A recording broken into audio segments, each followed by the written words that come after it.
If you'd like to talk about your own Bigfoot encounter, or if you're looking for help from a Bigfoot investigator in your area, email me at bigfootcrossroads@gmail.com. No Sasquatch were harmed in the recording of this podcast.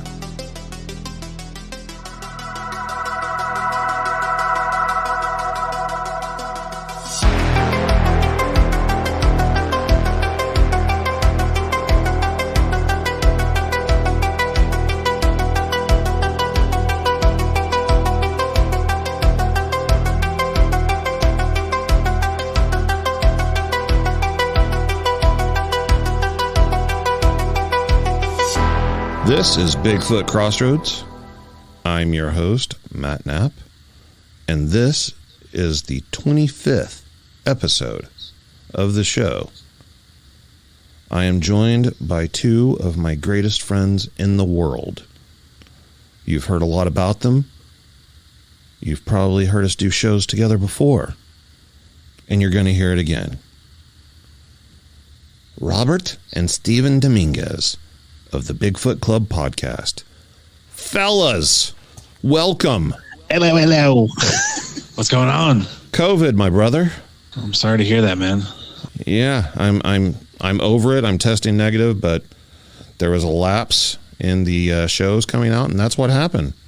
I avoided it for 2 years, and then on Father's Day tested positive. Yeah, I think I recall whenever we had talked about whenever you had got it and stuff. So I was supremely confident you were going to be okay, and I was worried about you, but I knew you were going to be okay.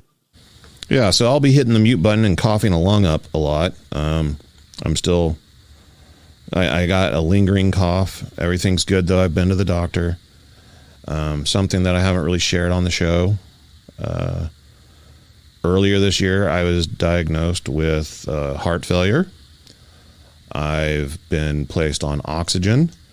So COVID was kind of like the last case scenario, worst possible thing that could happen. And of course, I caught it. But my oxygen level stayed good. I'm okay. And I'm back. And I'm glad to be here. And I'm glad to have you guys with me. I kind of wanted to do like a fan appreciation celebratory show.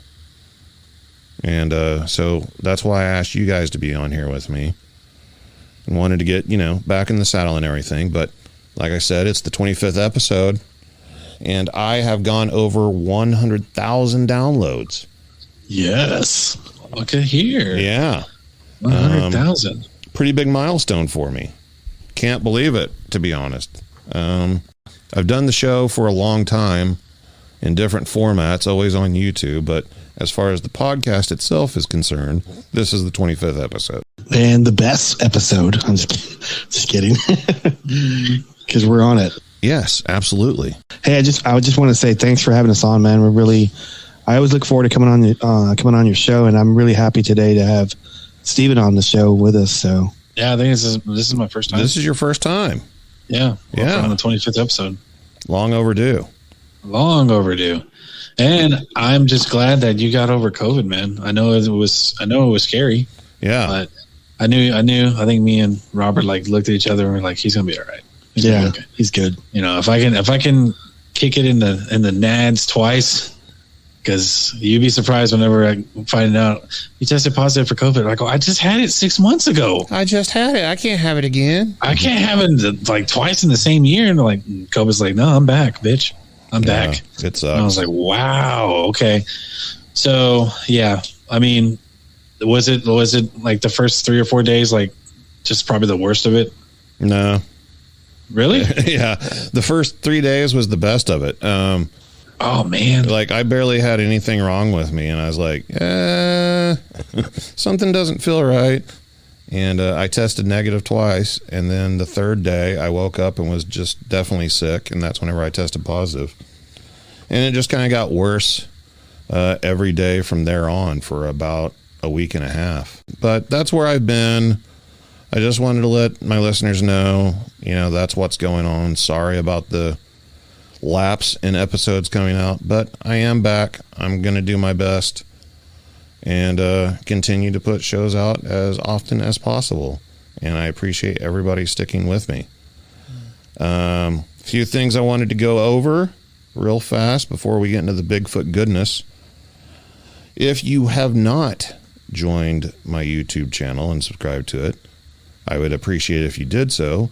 And over there is a members area with exclusive content and a huge backlog of archived episodes. I used to do a different show called Bigfoot Outlaw Radio. A lot of people ask about it. They want to know what happened to it. Where can they hear the episodes? Well, if you become a member, you can hear all the past episodes, and it goes back for years and years and years. Bigfoot Crossroads is its own show. It's a separate thing that I started on my own. So it's kind of like I've left that behind me. Other people that were on the show with me, I don't know if they're going to do anything with it or not. It's up to them. There's no hard feelings or nothing bad happened or anything. We just basically, the show lived its life. It served its purpose. There wasn't anything more for us to talk about at the time. And this was a project that I had always wanted to do. And so I've been doing it, and I've been enjoying it, and I hope everybody's been enjoying it as well. And I was just going to say I enjoy it. I enjoy it a lot. So Bigfoot Crossroads it's something I always push on the Bigfoot Club. So you do. I appreciate that. No problem. But I'm not just trying to toot my own horn. I'm just, there's a lot of personal stuff that hasn't been addressed, and I just wanted to address it. So that's kind of what I'm doing. I'm also fairly new to Instagram. You can find me on there at Bigfoot Crossroads. Please follow me if you're on Instagram. I post stuff every day. I try to keep the content there separate from the content that I post on the Facebook page. Sometimes there's some crossover, but I try to do my best to separate it. I'm also on Twitter at BF Crossroads. Follow me on there. And yeah, anywhere on social media you can find me. Follow me, because I like talking about Bigfoot, and I like to talk to people that also like to talk about Bigfoot. Matt, could we also find you on TikTok as well? No. Would you ever be on TikTok? Possibly. So I had planned on starting to do video formatted stuff, including TikTok. Mm-hmm. Then the heart failure diagnosis and the oxygen came. Mm-hmm. And just to be perfectly honest, the internet is filled with such wonderful people. I've been kind of reluctant to go on video with the oxygen. Gotcha. Right. It's just a thing. I doubt anybody would really say anything, because if they did, they look like a huge asshole. But just my own, hang-ups mentally about it. That's why I haven't done any video stuff. But I might take the plunge and do it anyway. Who knows? You would have 2 followers here. 2? That's awesome. That's a great start. That's a good start, yeah. If somebody wants me to do a TikTok channel, I don't know if my demographic even does TikTok, but hey, shoot me a message. Tell me to start a TikTok, and if I get enough people, I will. There you go. You heard it, folks. I also want to do something a little special this episode. I'm going to do a contest. I've never done a contest before. Yes. Yeah. And I'm giving away 3 prize packages. I'm not going to tell you what's in the prize packages. I don't really know what's in the prize packages yet. You're going to get a bunch of stuff from me that's cool. Probably Bigfoot related. If you want to enter the contest, this is how you do it. You can tag me on social media, and in the post, after you tag me, tell me what your favorite episode of Bigfoot Crossroads is. Another way, if you're a YouTube member and you subscribe to the members section, you're already entered. You're a contestant automatically. I like it. The other way is shoot me an email and tell me that you want to be in the contest, and you'll be in it. I will randomly choose 3 people and announce those winners on the next episode. And we'll work out the details of getting your hands on the prize of a lifetime from Bigfoot Crossroads, which I'm still not sure what that'll be. I'm sure it'll be nice. Yeah. I've got a lot of Bigfoot stuff around the house, and I don't need all of it. So I figured this would be the best way to hold the contest and make it a little personal. So we'll see. Not bad. Not bad. Okay, fellas, on with the show. Bigfoot, that's the topic. Something happened unexpectedly this week. I saw that. Coyote Peterson, a YouTube nature guy. He's made quite the name for himself, letting painful animals and insects bite and sting him, and doing this on camera and putting his life on the line and being in excruciating pain. And recently he made a kind of a strange post of some photographs of what he was not necessarily saying, but kind of passing off as a possible Bigfoot skull he found in the Pacific Northwest. What did you think about that, Bob? Did you see those pictures? Yeah, actually, I saw it. I actually saw it on a Bigfoot Crossroads, and I shared it over to a Bigfoot Club page, and I did see that. And I don't watch that guy all the time. I've seen some of his videos, and I don't follow him that much. We were talking off show, and I know in the past I've asked you to redo my logo, and you did it like with a gorilla skull. Mm-hmm. And so whenever you did that, that's the first thing I thought of whenever I saw that was a gorilla skull. And I don't know the guy. I don't know, where he's going with this. But I don't know. What do you think, Stu? It's perfectly described as what what Matt shared. Is he trolling? I think it's a troll. I think he's trolling. Yeah. I've never seen a Bigfoot. Never. We all have the idea, and I guess many stories of how a Bigfoot looks, like their head and all that, cone shaped in a way. I don't know. To me, I don't know. It feels planted. That's all I'm gonna say. It feels planted evidence. Well, the story goes, he's doing whatever in the Pacific Northwest, and he found it like embedded in some mud in like a creek or something. And the pictures show him like, with the skull and digging it out. It doesn't have just like that winning shot of just like him holding the skull towards the camera though, which I think is kind of weird. As soon as I saw it, it looked like a replica gorilla skull to me. And I think since then, Dr. Meldrum has said that he is confirmed that it's a gorilla skull. A lot of people have found replica gorilla skulls online that you can get on like Etsy, I guess, or something, and actually say they match up, like the holes are in the same places and the bone structure is the same. I mean, I've seen some very similar ones. I haven't seen any that I would think match up perfectly, but he could have customized one, or who knows what. He's got money. He could have had someone make one for him. Mm-hmm. I don't know where he got it, but he doesn't come out and say that it's a Bigfoot skull. Smart. And he does make the statement, which he kind of does it in the wording, but he literally says in the post, and I quote, "absolutely unreal." Mm.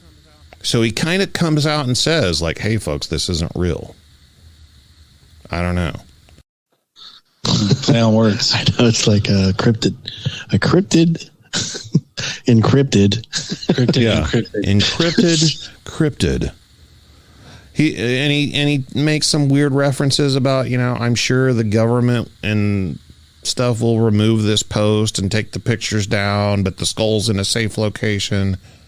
Mm-hmm. But by the time you hear this episode, he will have probably already come out. He says, there's going to be more on his YouTube channel this weekend, so I'm expecting that to happen tomorrow, where he'll probably come out and, I hope Yeah.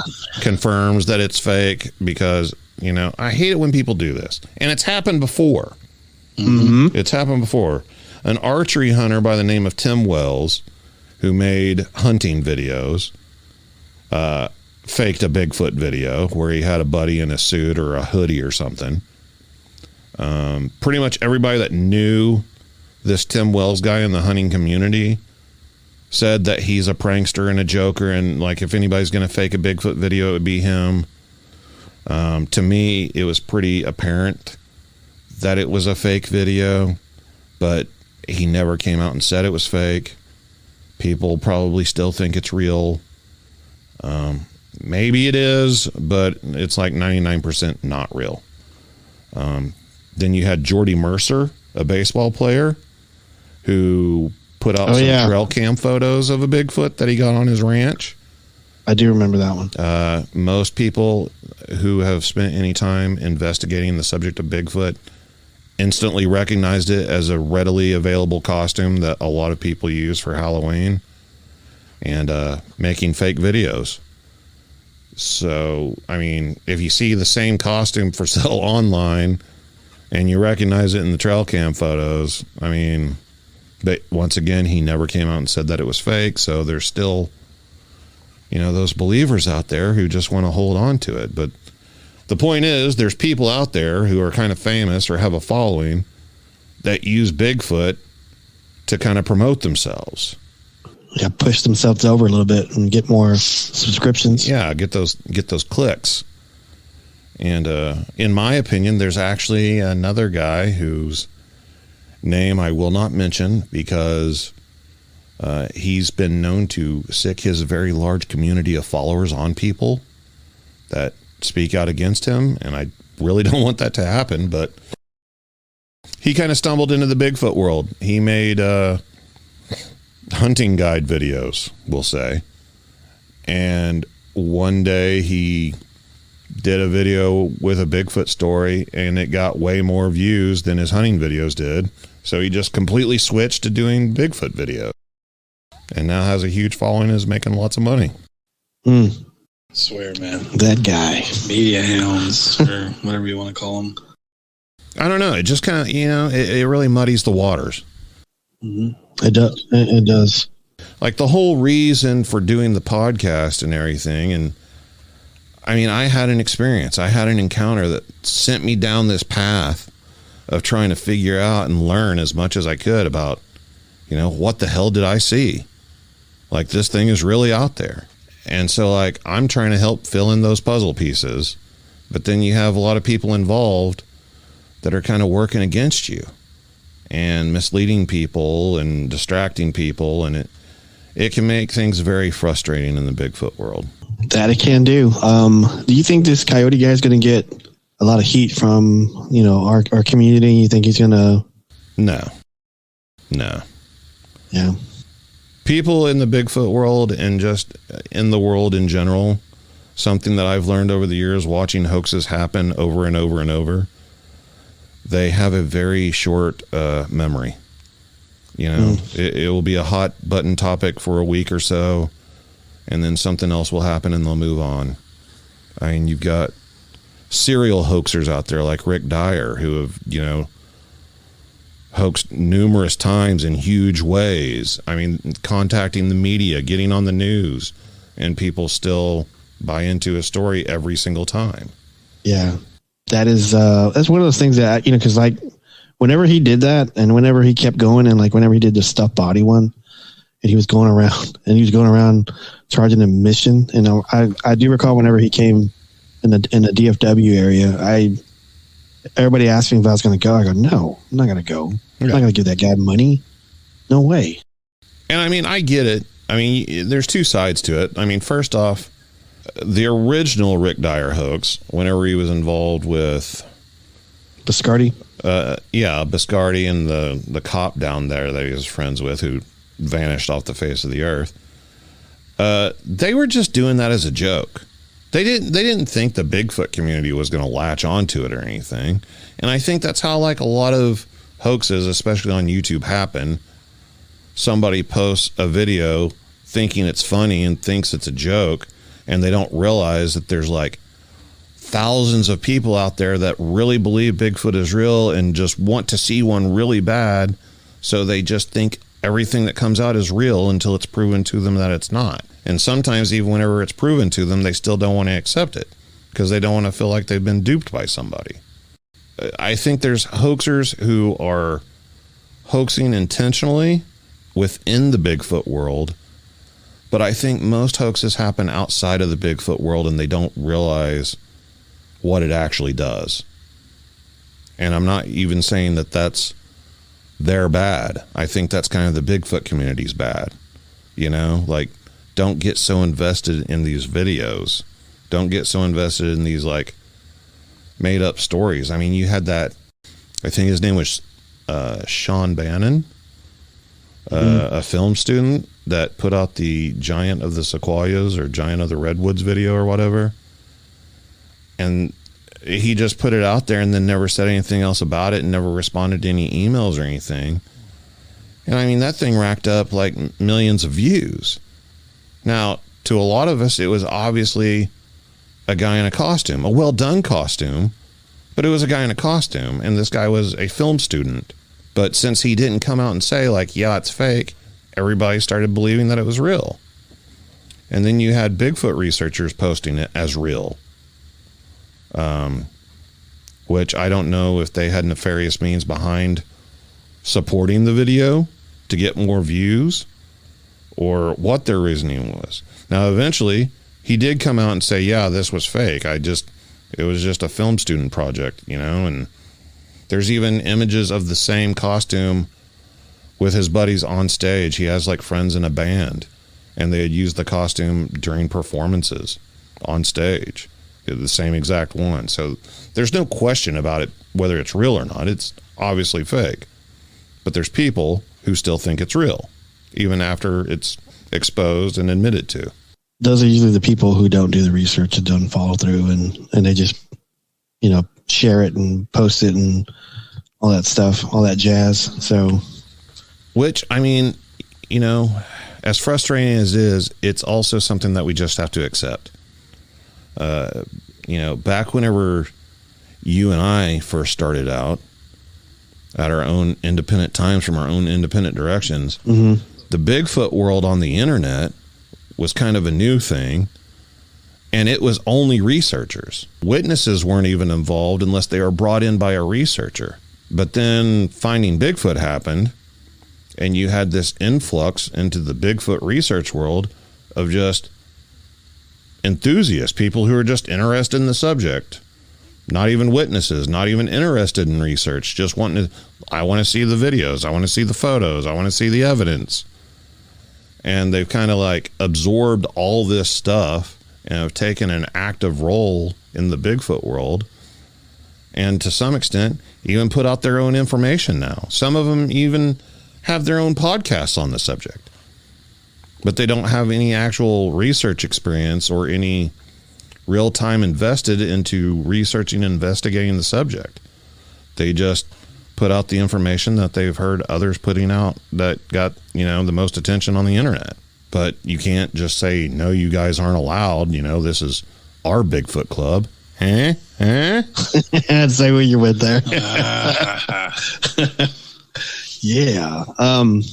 You know, it's weird to, like, whenever you talk about the people now, like, cause our generation, you know, and I know Steven's younger than us, but I kind of group him in with us. Our generation is like, you know, the in the search of the, you know, Legend of Boggy Creek, all that stuff. All right. And then like you have a new generation of people are just like, you know, finding Bigfoot, and it's just like a whole new breed of people. And, I don't know. I mean, it's just, I hate to say this, but I think our group's better. Just saying. So I mean, that's always what the older generation thinks, though. Yeah, I think that's just me thinking that, because like whenever we were researching, we didn't have, a lot of us didn't have the internet. If we did, it was dial up and it was slow. And yeah, we had boots on the ground, we had flyers, we had cards, and we would just go out and talk to people, and that's how that's how we found like info, or just people or eyewitnesses and stuff. And I know in the early years, that's how I found most of the people that I ended up talking to. I just ended up talking to them on a boat ramp or, back of a trail or, entrance to a park or something, I mean, but also without the internet, we wouldn't have the platform that we have to do what we love to do. Yep. So it's a great resource and an invaluable tool, but there's no rules or restrictions as to who can use it and how they use it. We have to sift through it. You have to sift through it. And I think that's kind of the observer's job to do. I don't want people thinking that I condone people putting out lies or fake evidence or hoaxing or anything like that. I just want people to do their own research, do their own background checks on the stuff, Mm-hmm. I don't know how many pictures I have completely debunked by just right-clicking on them and doing a Google image search. Yeah. And then just going through the results until I find the source of the photo. Yeah. It takes maybe 5 minutes. And there's still, I would say the vast majority of people, especially in the Bigfoot world, don't even know you can right-click on an image and Google image search it. They don't even know that exists. And it's all stuff like the gorilla skull. I'm not some primate anatomy expert like Dr. Meldrum, but because I'm interested in Bigfoot and have researched that subject, I know what gorilla skulls look like. I know what baboon skulls look like. I know what a Gigantopithecus skull looks like because I've done the work, Yeah. And I think more people need to put in a little bit more work. That's true. Yeah, I agree. Research on everything, not just that, but research everything. Research everything. Research. I mean, and it only, like you said, it only took like 5 minutes. People just don't want that. They don't want to research. They just want to be like, oh, it's a trend. Share it. Let's just share it. Like, they don't even care if the story is correct or right. It just, as long as you have it out there, it'll be shared and people will look at it. Yeah, it's just kind of amazing because, like, as soon as you posted that, Matt, I mean, I'm sure other people posted it, that Coyote Peterson. Mm. But as soon as you post it, I think all of our, because, like, you and I, we have a lot of friends in this field, right? And everybody was posting it. Everybody was, like, sharing it and stuff. I go, good Lord. Yeah. I go, we're going to get inundated with this, this guy in a poncho.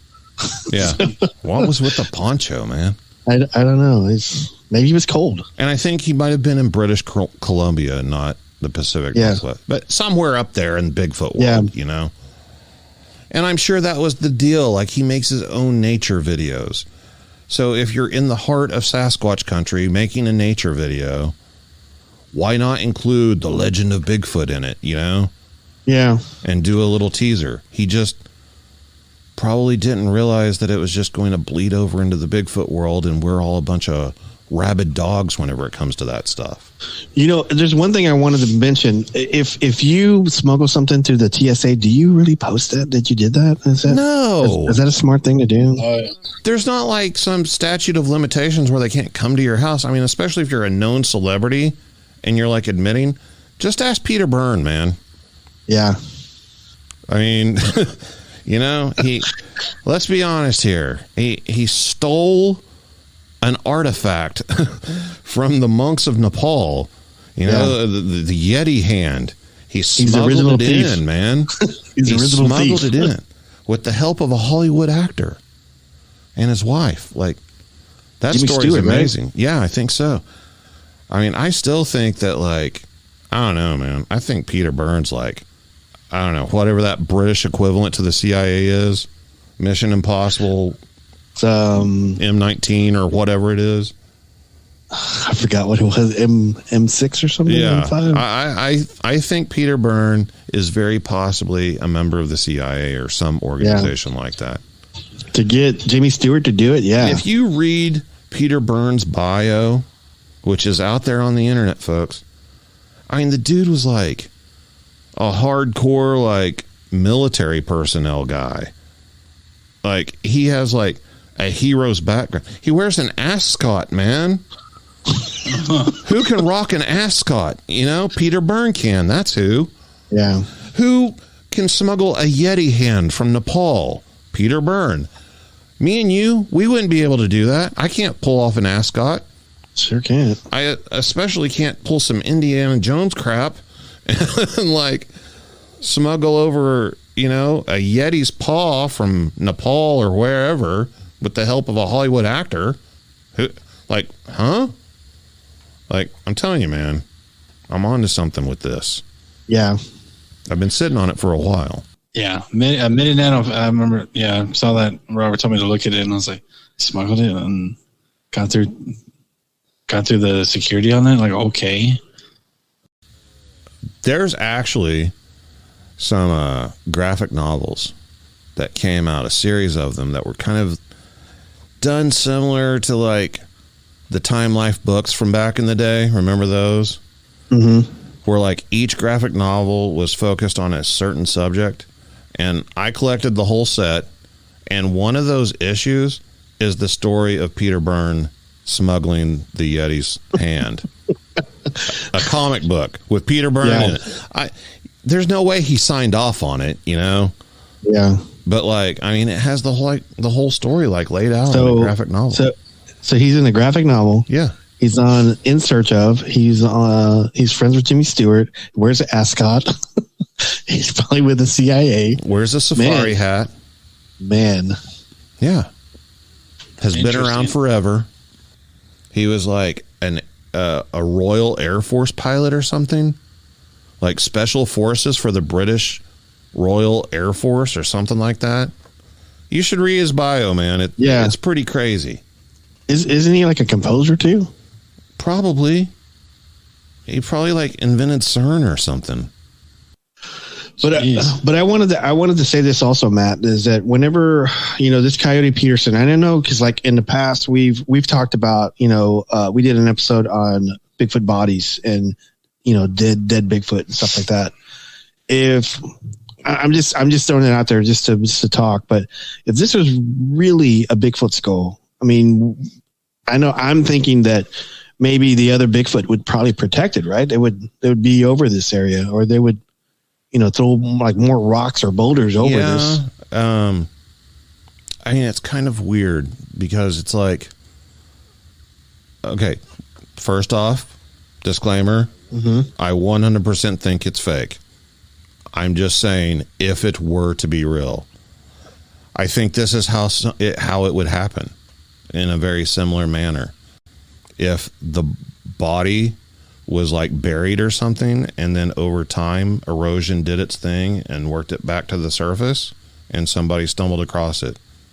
They find like mammoth bones in Oklahoma the same way. Right. So yes, I do think that there's the possibility that Bigfoot would protect a body or a burial site. But if it is from an animal that died 100 years ago, probably not, you know?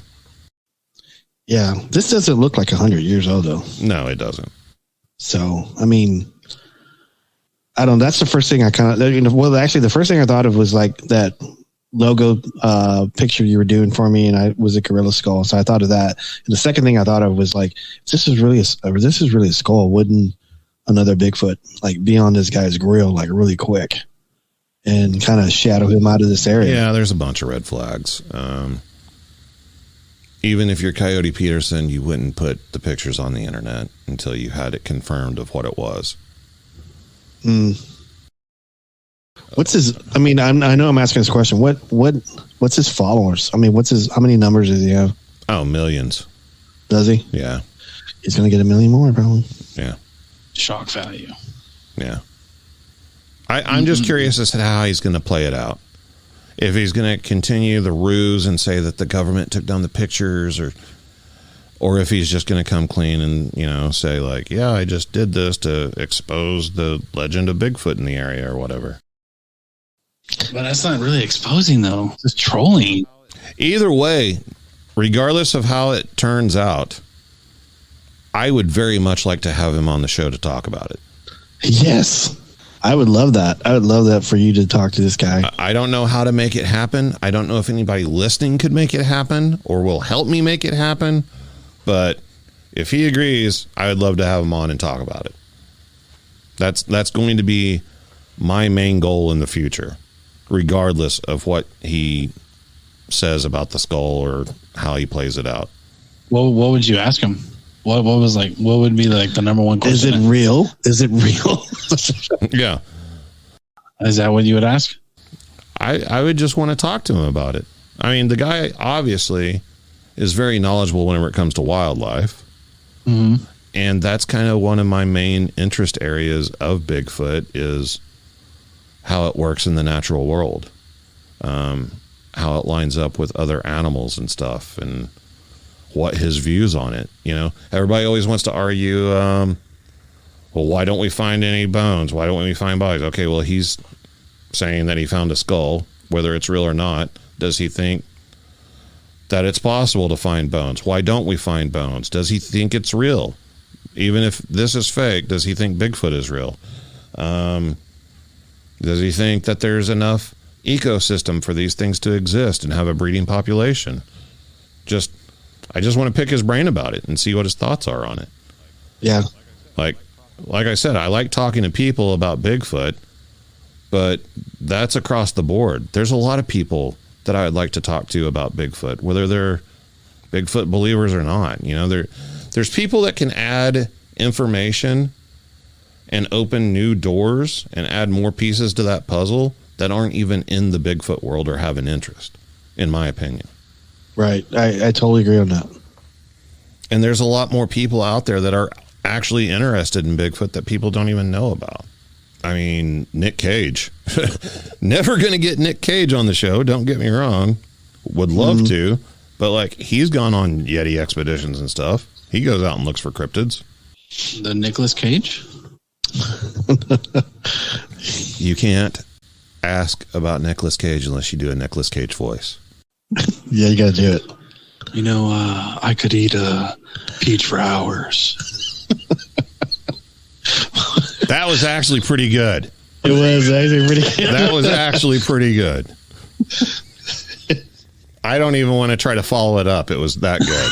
I thought you were going to do like Raising Arizona or something. No. I figured try Papa Dutch with the wife. Come on, Papa Dutch with the wife. But no, I think I don't think I could ever top that again. That was just a perfect moment. It was perfect. Yeah. Perfect storm. And I put you on the spot and you still pulled it off. Thanks, man.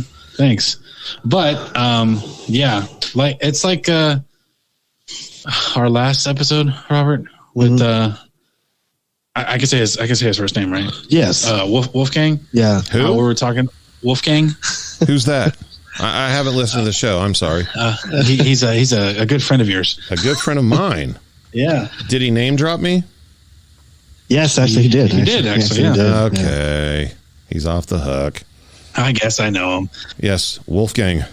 I told him, I was like, you know, everyone's talking about, you know, finding a Bigfoot body or, you know, concerned about Bigfoot, you know, if it's real and all that, but no one's out there like really, really concerned about the amount of times that a Bigfoot is fighting a grizzly bear.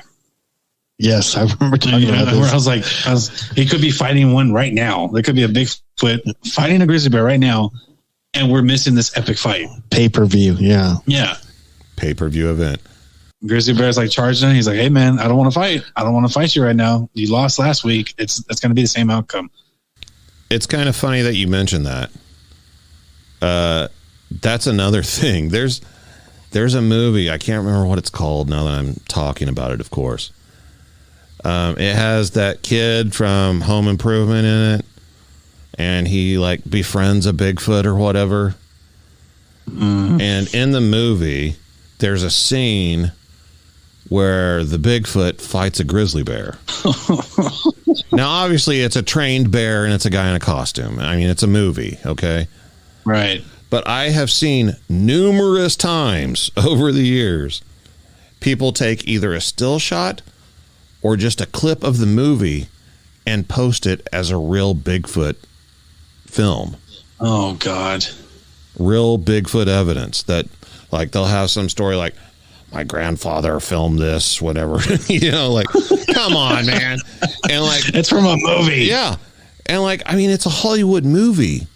I don't know about you, but, like, if I see something off of TV, I instantly recognize professional grade TV cameras and movie cameras. Like I recognize what the film looks like compared to like a phone or just a regular camera. For the record, it's called Bigfoot: The Unforgettable Encounter.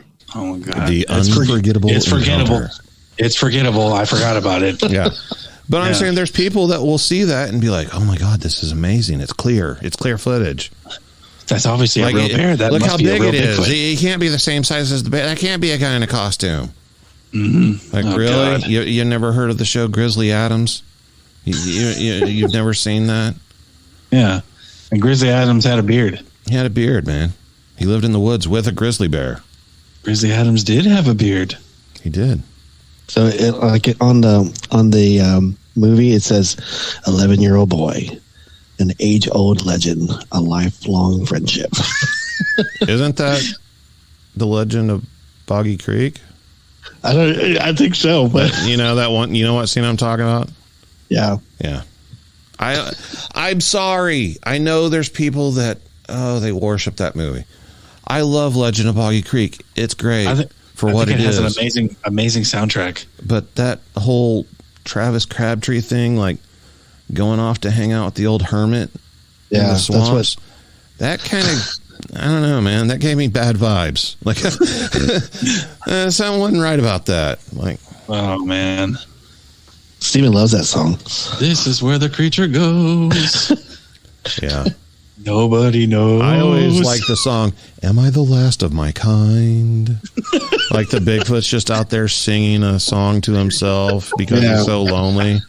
Oh, Lord. Well, maybe if you weren't such a dick to everybody, you could make some friends, you know? I know. Don't go crashing through a window trying to grab them off the toilet. Exactly. They'll be running through bean fields. Yeah. And, you know, what grinds my gears is that go get a haircut. You know, and it's hot. Go get a shave and a haircut, man. Go shave. Go take a shower. I feel like Bigfoot Club has taken over my show at this point. No, never. This is your show. Like Bigfoot Crossroads has completely changed its format to Bigfoot Club. No. This is your show, Matt. This is your show, dude. We love your show. And so does Nicolas Cage. Nick Cage, if you're listening, you always have a standing invite for Bigfoot Crossroads. You know, I could listen to Bigfoot Crossroads for hours. Yeah, that wasn't as good this time. I know. You should have just stopped. I should have stopped it. I should have just said it the first time with that. I'm so glad I had you guys on. Thanks, man. And that's not thanks. sarcastic. I'm being honest. It's so nice. I love talking to guests and witnesses that I've never talked to before. I like hearing new stories. But it also feels so good to have extended family on the show, you know, like old friends where you can just kind of loosen up the old belt notch, you know, and relax a bit. I do miss like being in your house and like you cooking us dinner. So That doesn't have anything to do with Bigfoot, Bob. I know, but like we would talk about Bigfoot. Yeah, we would talk about Bigfoot whenever you would cook for us, and we would just sit there and just talk. And like sometimes we would like be in your living room talking, and the TV wouldn't even be on. Yep. And we would just sit there talk. You know, we would talk for hours about Bigfoot, and we eat dinner and just eating pictures for hours. Yeah. Just a group of friends living life, not a phone in sight. Isn't that like a meme or something? It needs to be like right now. Someone's going to make a meme out of that. Maybe Logan Kraft. Maybe Logan Kraft. Yeah. Well, that's a nice segue into our next portion of the show. Just kind of wanted to go over some highlights of past episodes that got us to episode number 25. Let's do it. Starting with number 1. Episode number 1. Had a very special guest on that episode. Who was that? Who was on that show? A good friend of mine, someone I consider a Bigfoot and paranormal expert. Steven, you're on the show. Me? No. Steven Dominguez. His uncle, Robert Dominguez. There you go. I was number 1, wasn't I? You were. My first episode of the Bigfoot Crossroads podcast with guest Robert Dominguez. I totally forgot about that. Ghosts and Bigfoot. Did you name it Robert Dumdingus? No. Or Dominguez? Robert should have been Robert Dominguez. Robert Dominguez. What's so funny is that we didn't even notice that. We were just so like, oh, where are we? And then Matt looks at the car. Oh, let me see it. is that how you spell your last name? Yeah. We're like, yeah, wait, what? Dominguez. You're like, for that, so defeated. For that whole winter, Matt was calling me that. Robert Dominguez. Robert Dominguez. So, and then there was me. Oh, hey, Steven. How are you? Hey, Steven. Sleeping on the couch again, I see. Sorry, Matt. We went off the rails on that, but sorry. Yeah. So episode 2. Miss Lauren Smith of Nightcallers Bigfoot Radio. Lauren Smith, who I also ended up doing another podcast with called Planet Fear. That was more cryptids, paranormal, and true crime. Lauren became busy saving the world at the time, and our schedules just got too busy, and it was time to pull the plug. Episodes are still out there if people want to listen to them. You can look it up. Had a great time doing the show, but I also enjoyed having Lauren on the show. She's, like I said, the host or hostess of Nightcallers Bigfoot Radio, and she doesn't get in the hot seat very often. So on episode number 2, I had fun by putting her in the witness chair and questioning her. It was a good time. Episode number 3, Dana and Charlotte Hamilton. I've known Dana for quite some time through various Bigfoot groups and stuff. She's helped me out from time to time in the past. And her sister are absolutely obsessed with Bigfoot. They go out looking for this thing all the time. And her sister had a sighting while she was fishing. One rose up from beneath the water right in front of her while she was fishing and scared her pretty bad. I was going to say that's not that scary. The thing that I thought was interesting about her story was that this particular area she was fishing at, she told me that a lot of people go there to noodle catfish. If you're not familiar with noodling, it's a very popular pastime in Oklahoma. That's also scary. That's also scary for me too. Basically, you just dive down underwater and stick your arm in holes and little caves that are underwater and stick your hand in the mouth of a catfish and pull it out. It's absolutely insane. Whenever I was a kid, we had a lake house, and there was a guy up there that would noodle all the time. And he would go down to this old boat ramp, this old dilapidated boat ramp. And there was like holes underneath it on the sides of it. It was just like a concrete slab. And catfish would get underneath there and bed up or whatever they do. And he would dive down under the water and come up with a catfish attached to his hand. But the thing is, this particular gentleman, he liked his liquor. Mm-hmm. So he'd have like a pint of whiskey down there with him. And I'd be riding my bike or something, and I'd see him down there in the water, and I'd ride my bike down there and just hang out and watch him for a while. And, I was young, but I knew what getting drunk was, and this guy's, tipping back the whiskey, and then he'd disappear under the water, and it seemed like he'd be under there forever. And I'd get so scared. I'd like see the bubbles, and I'm like, he can't hold his breath that long. Nobody can. He's got drunk, and he's stuck down there. What am I going to do? But he always came back up every time. Wow. And every time it still scared me. But one time he got barbed by a catfish while he was noodling.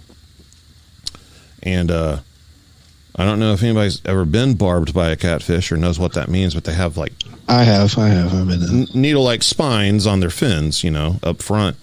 And I don't know if they secrete some sort of poison or what it is, but like if you get stuck by a catfish, it can be really bad. And he almost lost his hand because of it. Wow. Like he had to go to the hospital. It put him in the hospital. It was so bad. But yeah, that used to freak me out. But I wondered, sorry about the tangent, I wondered if this Bigfoot was doing that, if it was noodling for fish in the creek or something. I wouldn't doubt it. They'll probably watch, people do it and then go and do it. Mm-hmm. Robert, they probably invented it. Well, I mean, if you think about it, other animals catch fish all the time. Mm-hmm. I mean, look at bears catching fish, during salmon runs and stuff. So a super intelligent creature living out in the woods, like, why not? Why couldn't they catch a fish with their hands? I mean, if humans figured out that you can do it, why can't they figure it out? Right. And if they watch humans do something for long enough, maybe they learn how to do it. I don't know. But I just thought it was interesting where she was and that she had observed what she did. Episode number 4. Another good friend of mine, Roddy. Good old Roddy. Roddy was, he's one of my best friends. Known him since high school. And he thought I was nuts for going and looking for Bigfoot.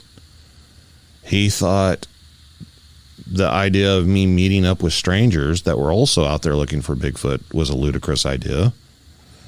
And so he wanted to tag along and see what was going on and meet these people. And he thought it was all bullshit, plain and simple. And then he ended up having his own sighting, a very traumatizing, up close and personal sighting. Which, if anybody's listened to the show or followed me over the years, they've heard the story. I'm not going to repeat it. But yeah, it's become kind of famous. It's one of the more famous Bigfoot stories out there now, Roddy's sighting, which is kind of crazy. I wasn't down there in East Texas at that time, right? We were at the Jefferson Bigfoot Conference at the time. Okay. And we were at that lake that's down there. What's the name of that lake? Lake of the Pines? Lake of the Pines, yeah. We were, I don't care, I'll tell people exactly where we were. We were in the public hunting area just below the dam. I believe it's the south end of the lake, on the east side, maybe. Real easy to find. And I actually found out years later that our good friend Luke Gross also had an encounter in that same area back in the 80s. I think I heard that one. Yeah. He was hunting down there. He was deer hunting. And I had never known that before. We just kind of blindly stumbled into the area. It was just like one of those situations where there's like, a creek that runs down below the dam and goes off through the woods, and there's a hunting area that has access roads. And I was just like, hey, that looks like a good area to check out. And that's how we ended up down there. I'll say this, and I took Steven down there. You were little. You were pretty young, and we were camping out. Do you recall that? I think very little. Is that whenever we had the cabin? No, it was in a tent, and the whole crew was down there. And I think there was there was like a cabin to eat. Like it was like a yeah. You can put supplies at. Yeah, I remember that. And then we got woken up in the middle of the night. I think it was I want to say it was a cougar. It was screaming at us that night, and woke everybody up. And you wouldn't let me leave the tent whenever that happened. Yeah, no. So I don't know how I slept. I was so uncomfortable.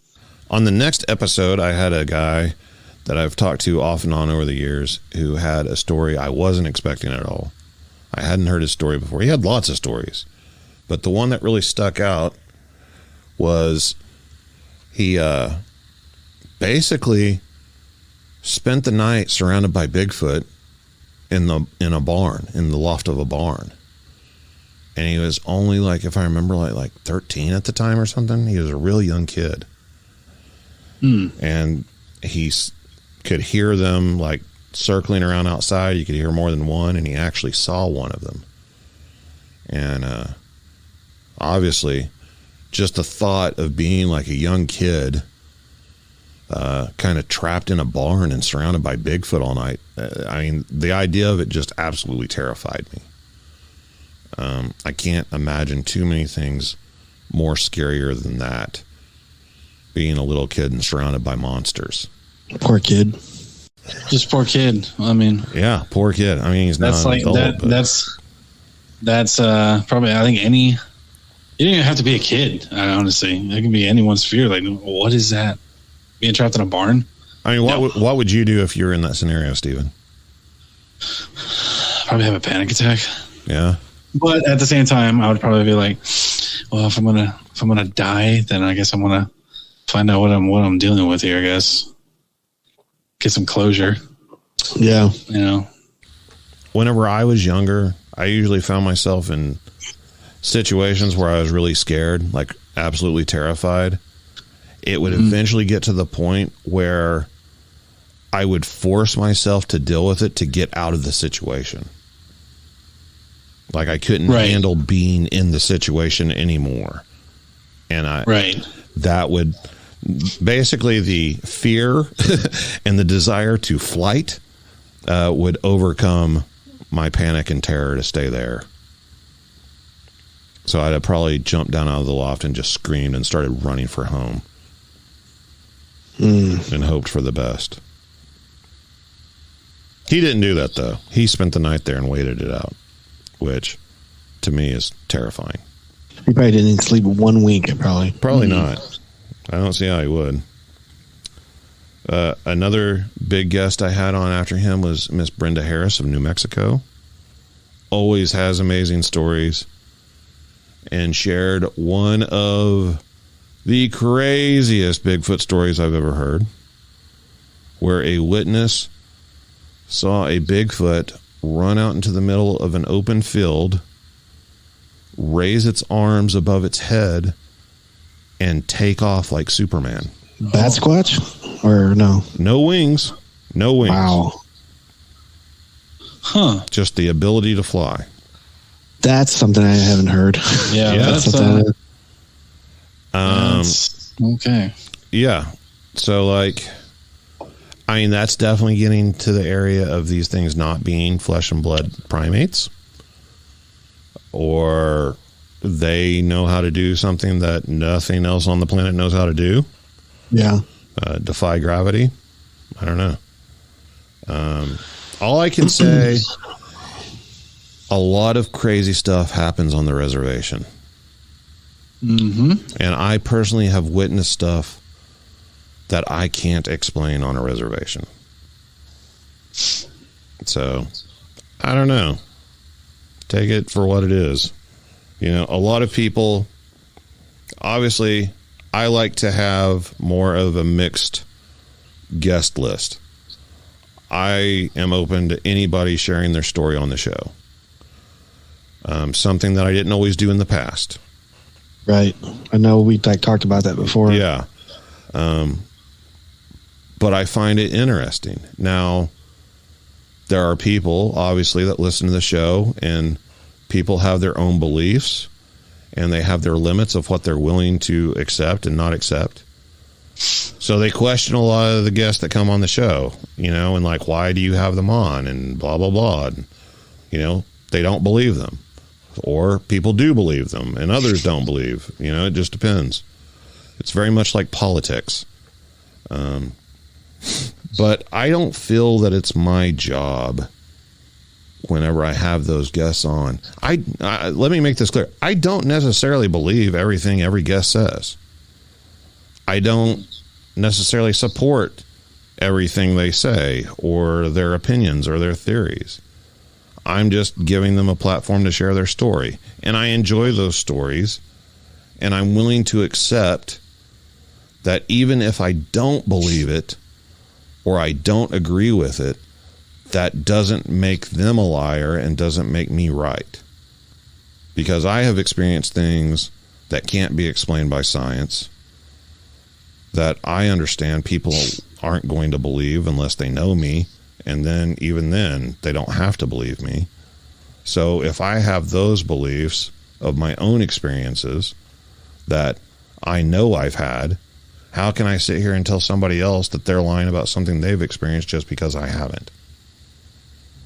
You know, that's one thing I'll say I really enjoy about your show is that you give the people the opportunity to express themselves and and at least be heard out. And I really, really enjoy that. I know in the past, whenever we first met up, we were kind of like like the same way we just thought about Bigfoot as a flesh and blood, and we didn't think anything else. And if you did, we kind of gave like a side look, right, in the past.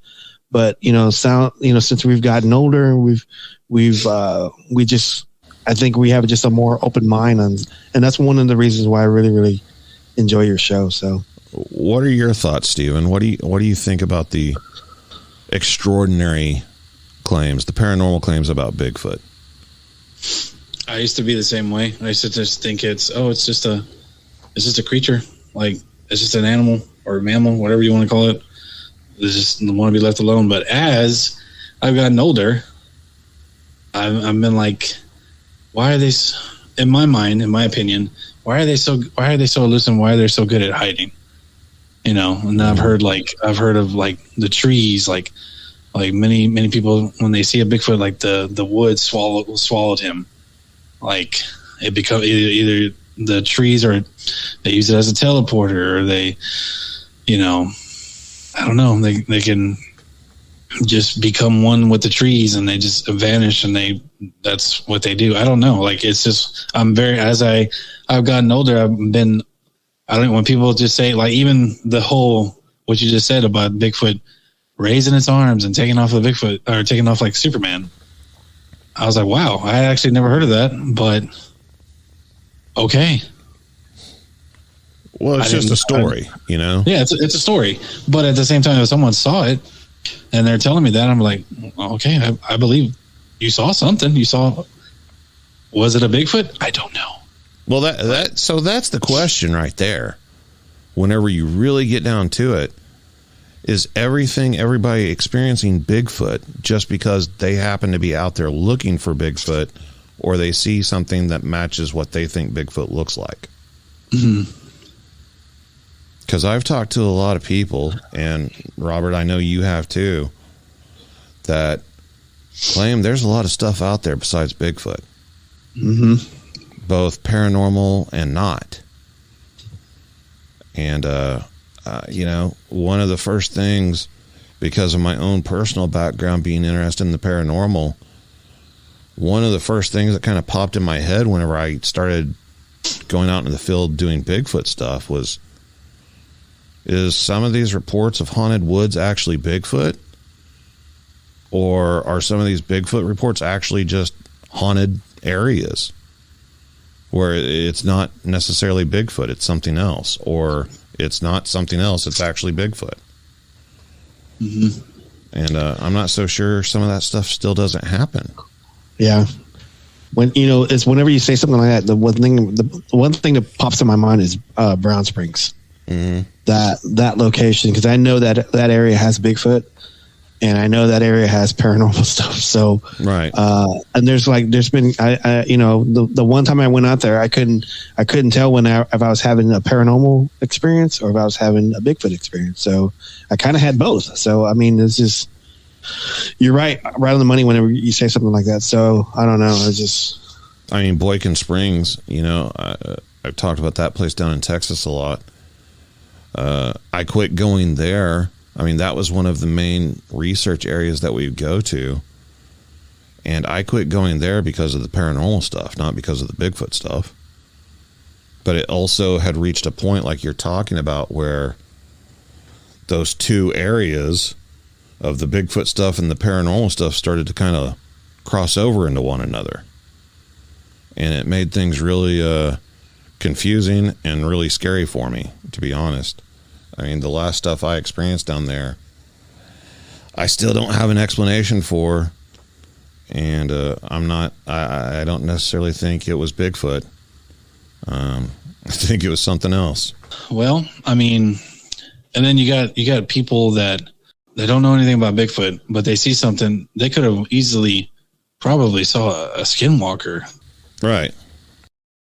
She also told me a story about her son seeing a centaur. Wow. Like an actual centaur. Like half man, half horse. Reservations are weird, man. They are. They're very, very weird. Her thoughts on it, and she said that there's other people she's spoken with I don't want to like misquote her and say like elders or anything like that. But other people she had spoken with, the stories on the reservation, I guess there's like a river nearby. Mm-hmm. And that river, according to the local natives, is a portal between the two worlds, and that things can cross through the veil in that area. You know, I've been hearing that word a lot more lately on everybody's podcast, is the veil. It's a very popular thing to say. Yeah. It really is. People love talking about the veil. Another thing that's really popular in the paranormal world is for people to talk about, have you noticed that there's been a thinning in the veil? Yeah. Yeah. I've been hearing that. I've been hearing that and the Mandela effect. The Mandela effect. There was a Mandela effect that I ran across lately that I still don't believe. They are saying, they're trying to tell me and the rest of the world that Ed McMahon was never the spokesperson for America Publishers Clearinghouse. Yeah, I got that one too. It was a different one. Yes. That's bullshit, man. And I'm telling you why. I've watched reruns of sitcoms from the 80s where they reference Ed McMahon and Publishers Clearinghouse. Isn't that weird? Why would a show from the 80s reference it as a current event that happens if it wasn't happening? Yeah, that's... Why are they trying to do that? At the same time, why would the New World Order or whoever the powers that be are erase old commercials of Ed McMahon promoting Publishers Clearinghouse and make up a story about him never being a part of it? Maybe it was a test to see if they can take something out, and for something down the road they could change or take it out of our memory. If that's true, they need to be worried about some other stuff. They got bigger stuff in the world. Like, no, let's do this experiment where Ed McMahon showing up at your door with a giant oversized check, according to these people, never happened. That's a little scary, man. That is a little scary. That's a little scary. Like the Berenstein Bears. Yeah. Like, you know, but at the same time, so like I was a little kid and I could have just been reading it wrong or not really paying attention to the title. That's not a big deal to me. Misquoting, you know, movies and things like that happens. I understand all that. I can wrap my head around all of those. But the Ed McMahon thing with the check, man, come on now. I mean, because he was pretty famous. He wouldn't do a regional like sweepstakes. No, he was pretty famous. He was well known for the Johnny Carson show, and he was like the host of Star Search. Yeah, so I don't know. That's weird. Mandela effect, man. So you know, if there is something, you know, sinister at work, a nefarious plot, could they do that with the Bigfoot world? It's possible. I mean, some people that might be on this podcast right now used to toy with the notion that certain Bigfoot groups were actually misinformation agents. And that it may have been their job to never find Bigfoot. Not implying anything. Yeah. Just saying.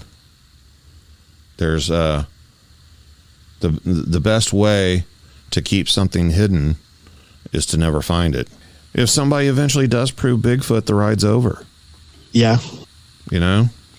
I mean, all these people that have devoted their lives to solving this mystery, I mean, it can only go to one person or one group of people whenever it eventually happens.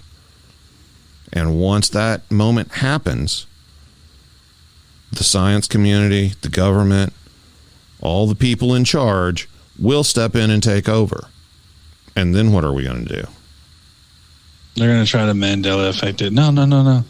This never happened. Bigfoot was never a thing. Yeah. You're thinking of Big Bear. It was just a big bear. Yeah, it's a big bear. The Legend of Big Bear. Mm-hmm. Never the Legend of Boggy Creek. That creek doesn't exist. It never did. That's not even a creek. It's not even a creek. It's not even boggy. No, it wasn't there. It wasn't even a legend there. It's just a small town. After Brenda, I had on a couple of guests, including a guy that was featured on an episode of Finding Bigfoot whenever they came to the great state of Oklahoma, the Stinchcomb Wilderness area in Oklahoma City. Him and his wife were kayaking and had an up-close encounter with a Bigfoot.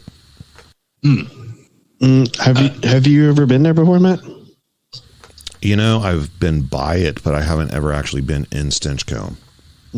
But I know people that have researched it and found some very interesting evidence, including tracks. And like this guy and his wife's story sound completely legit. It's just pretty interesting to me because there's probably close to 1 million people in the area. Yeah, I was about to ask, how close is that to a city? I mean, you can literally be in the wilderness area and see downtown Oklahoma City. Wow. I mean, it's not far at all. Now, it's wilderness once you're in there. It's not like, you know, paved sidewalks and stuff. But it's just in really close proximity to people. And I find it really interesting, you know, that people have Bigfoot encounters out there and find evidence that close to a metropolitan area. So we need to go there. Of course, a lot of it was surprising. Over the years, you'd hear stories about Bigfoot being in close proximity to people and coming into small towns at night and stuff and raiding garbage cans and everything. So I guess it's really not that far-fetched to think that they could be living on the outskirts of cities as well. Yeah, people, you know, I guess some cities tend to encroach upon their habitat, and that, you know, that totally makes sense. I mean, why do you think they would really risk getting that close to people, though?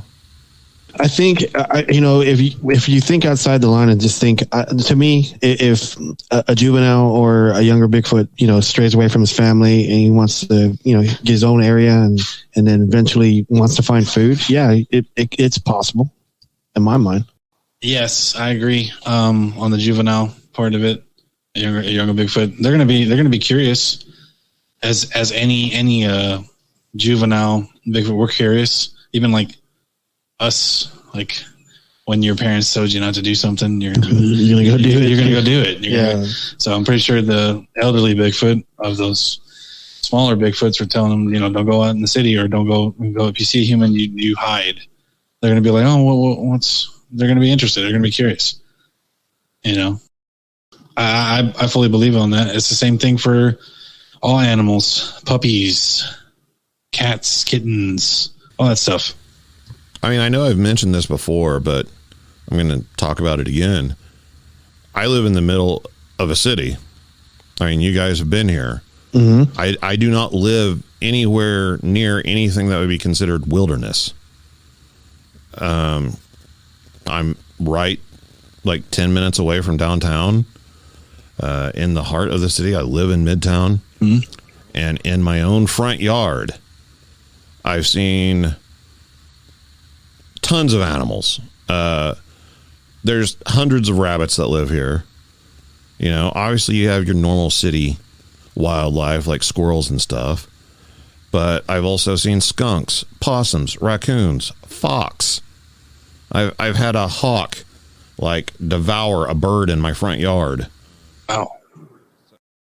So I've seen owls. I've walked outside and seen owls in the trees. There's also been actual security footage from like Ring doorbells and things like that of coyotes inside of Tulsa. I've seen coyotes out on railroad tracks and stuff, but we're talking about like going through neighborhoods. Like this neighborhood that I live in, there was a coyote spotted 2 blocks away from my house in the same neighborhood. So those are all regular animals encroaching right into the heart of a city, finding a way to navigate and travel around without really being seen that much. So again, Bigfoot that I consider is super intelligent, I think they could. I think they could come into a city. I think they probably do it a lot more than people ever imagine. Even the people that think that they come in aren't really right about how often it happens. Yep. I don't think they like live in the middle of a city or anything, but as much ground as they could cover in a night, I don't think it's that far-fetched to think that there's certain areas where they could follow creeks or trees or whatever and work their way into an area. You know, I would think that because there's a lot of rumors, like in downtown Dallas, there's the Trinity River that runs through downtown Dallas, and there's levees. There's huge levees that separate, because like whenever it rains, the Trinity River overflows and it protects all the areas that's close to the river. And so there's like many theories that, you know, Bigfoots or any kind of wildlife can just walk through like these rivers that have levees without even being seen or you know, detected at all. So that's just, you know, the view I have on that. So I've had quite a few stories told to me about dogmen in the city. Just like out in the open, like in alleyways and in people's yards and stuff. I don't know what to think about that. But I'm trying to learn more about it. And I had a guest on the show, Lance Hightower. But yeah, he shared some stories with me from the Tulsa area that were kind of mind-blowing. And he kind of stumbled into the dogman world and has really taken an interest in it on the research side of things, which you don't really hear about that often. But there's a lot more dogman stories out there than I thought there were. yeah, I mean, I haven't had that many, but I know I had a guest on our show, Jason McLean, does the book called Metroplex Monsters.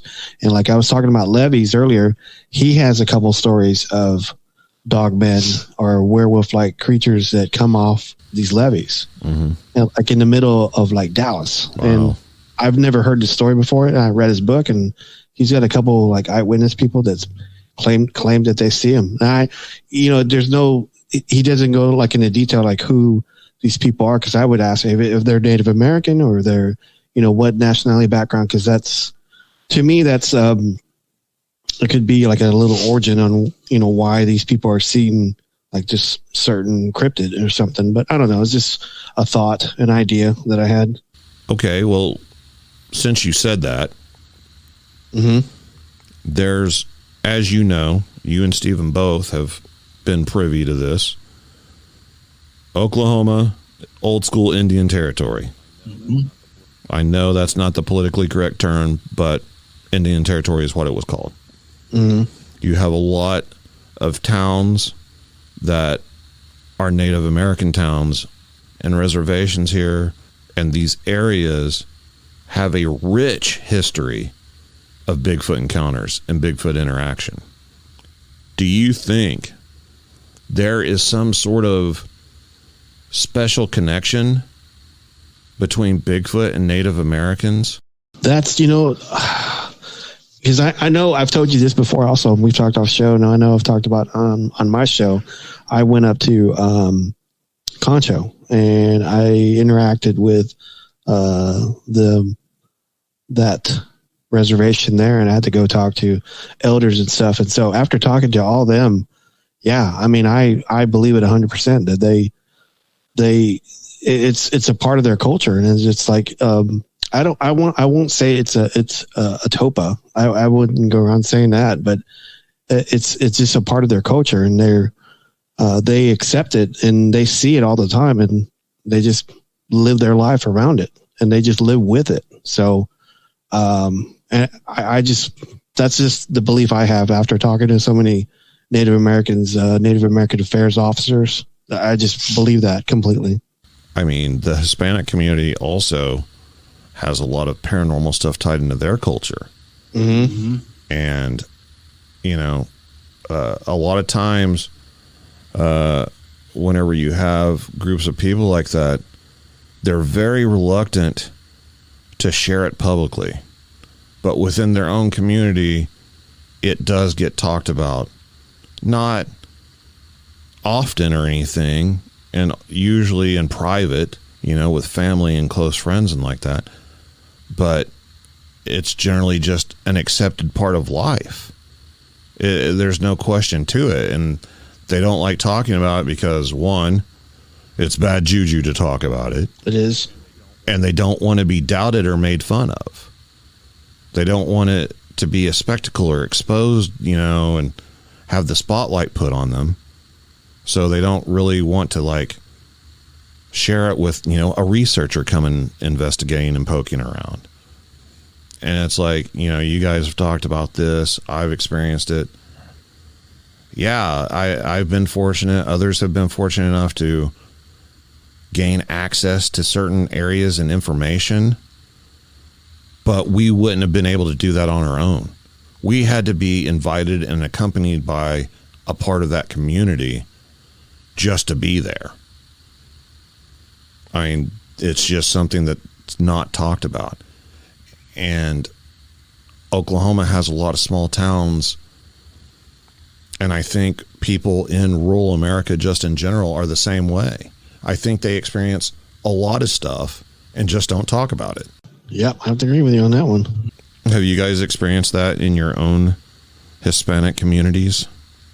Well, I can say from my mom, because she's my mom, and she has a ton of paranormal stories, and she had one Bigfoot story that she didn't even know, and she's had a bunch. But if you were to talk to my grandparents, the generation of before my mom, mm-hmm. they wouldn't talk about it at all. My mom would not talk about it with them.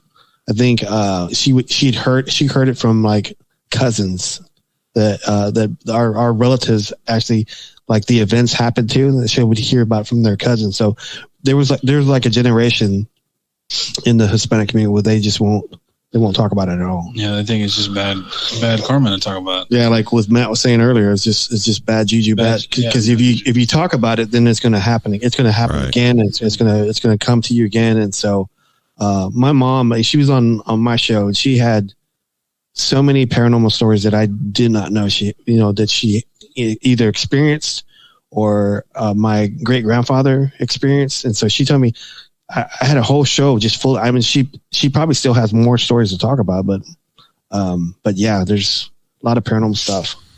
Well, like Roddy, he's openly shared his Bigfoot story. He has no problem with that. In his mind, it's just Bigfoot wasn't real. And then he went out into the woods one day and found out that it was real. He saw one. So it wasn't part of his culture as a Native American. His family didn't talk about it. He didn't grow up on a reservation or in any community where it was a part of daily life or other people saw it or anything. He grew up in the city just like I did. But he is half Cherokee. Wow. But whenever it comes to paranormal stuff, he gets very tight-lipped in a hurry, because that stuff he learned about through his family and, the Native American side of things. And he's had some incredible paranormal experiences that he just will not talk about. I mean, I've heard about it because I'm, one of his closest friends. But even whenever he's told me about stuff, it's always been a situation where I've had to bring it up and ask him about it. And he doesn't like talking about it for very long. Mm. He'll just tell me matter-of-factly what happened, and that's it. He won't talk about how he felt when it was going on, or no, not at all. Because his family, he was raised, and the way he was raised, they told him, this isn't something you talk about. Wow. You just accept that it's there and don't try to understand it or interact with it, and just keep your mouth shut, That's unfortunate. That is unfortunate. The experiences I had, Roddy and I had a friend that was killed by a drunk driver in our early 20s. He was Native American as well, and he had a traditional funeral for his tribe. And I ended up years later finding out that on my dad's side, I am part Native American. I never knew my dad. He passed away. I contacted that side of my family that I had never known and got the information. But I grew up just as a white guy. So whenever my friend passed away, it was a really big deal for his family to include me and a few others of us in the traditional ceremony. Mm. And we experienced things that I have no explanation. I mean, I know what I saw. I know what I experienced. There were other people with me that all witnessed the same things. I mean, it was mind-blowing. A very eye-opening experience, but it's also something that I hold very close to me and have a lot of respect for. And while I will talk about it on occasion, I get it. I it's not something I would ever like go on a TV show and talk about or take people to where it happened, or anything like that. Mm-hmm. But for the family, nobody really batted an eyelash whenever things happened. And there was a couple times whenever I was told ahead of time, hey, this is going to happen. You need to be ready. And whenever somebody tells you stuff like that, you're going to be cynical about it. You're going to be apprehensive. You're going to, okay, yeah, sure, whatever. But then it happens. And you're right there. And nobody's pulling your leg. Nobody could have manipulated the situation to make it happen. So how did they know it was going to happen? And then it did happen. And it's not something that I could come up with an explanation for. So basically, the point is, there's stuff out there that we don't know that other people do. Right. And that's one of the main reasons I started having the guests on that I have on, and will continue to do so. I had a guy on the show, studies Buddhism, came on the show saying that a Nepalese shamanist taught him how to contact and communicate with Bigfoot. And it's all done in a very methodical way. And he had some incredible stories. I will have him back on the show in the future. I just heard from him this past week. He has more experiences to share. New things have happened. Some stuff that happened off air, off the show. He actually sent me a photograph of a Bigfoot track that he, took. It looked real to me. It looked authentic. Wow. I mean, that's all I can say. And some of the things that he mentioned on the show, as incredible as it sounded, were things that I had heard in private from other people that don't know him, or there would be no way that they're corroborating their stories. And I actually received an email from a guy that had a very similar story, or had experienced some of the same sort of things, and had reached out to somebody else and was ignored. So they were sending me an email, and they didn't want to come on the show or anything. They just wanted somebody to talk to. Somebody to say, like, hey, this is what's going on. This is what happened to me, without thinking they were crazy. Validation, right? Yeah. And so, like, I mean, what do you do with that stuff, man? What do you do whenever you have people coming to you like that, telling you these things that sound absolutely impossible? They sound absolutely nuts. But they're telling you the same thing that somebody else is telling you, and they're not wanting anything out of it. And they don't know each other. And they don't know each other. That is pretty creepy. That's some kind of symbolism of truth. So that's why I see it. I mean, when you hear it for the first time, you're all like, oh, okay. And then when you hear it from somebody else a second or third time from 3 different people, that's when you're like, oh, okay. Yeah. But I had a lot of people, don't get me wrong, I had a lot of people that were very supportive of that guest, that thought the show was great. But I also had a lot of comments, Matt, why did you have this guy on? Why would I can't believe you would have somebody on, saying all this stuff. Well, I don't know. I found the show fascinating. I enjoyed having him on.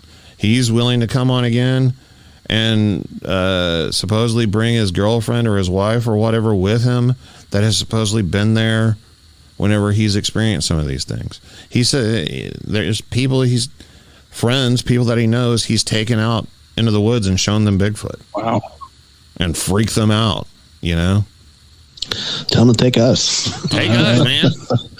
Take us. But then every time you hear somebody making those claims, I know what everybody's thinking. Yeah. And I think the same thing. Where's the photo? Where's the video? Do you have any proof? And the answer is always no. There's always, I don't want to disrespect them like that. Oh, you can't take photos of them. You can't take video of them. They won't show up. I don't know, man. I don't know.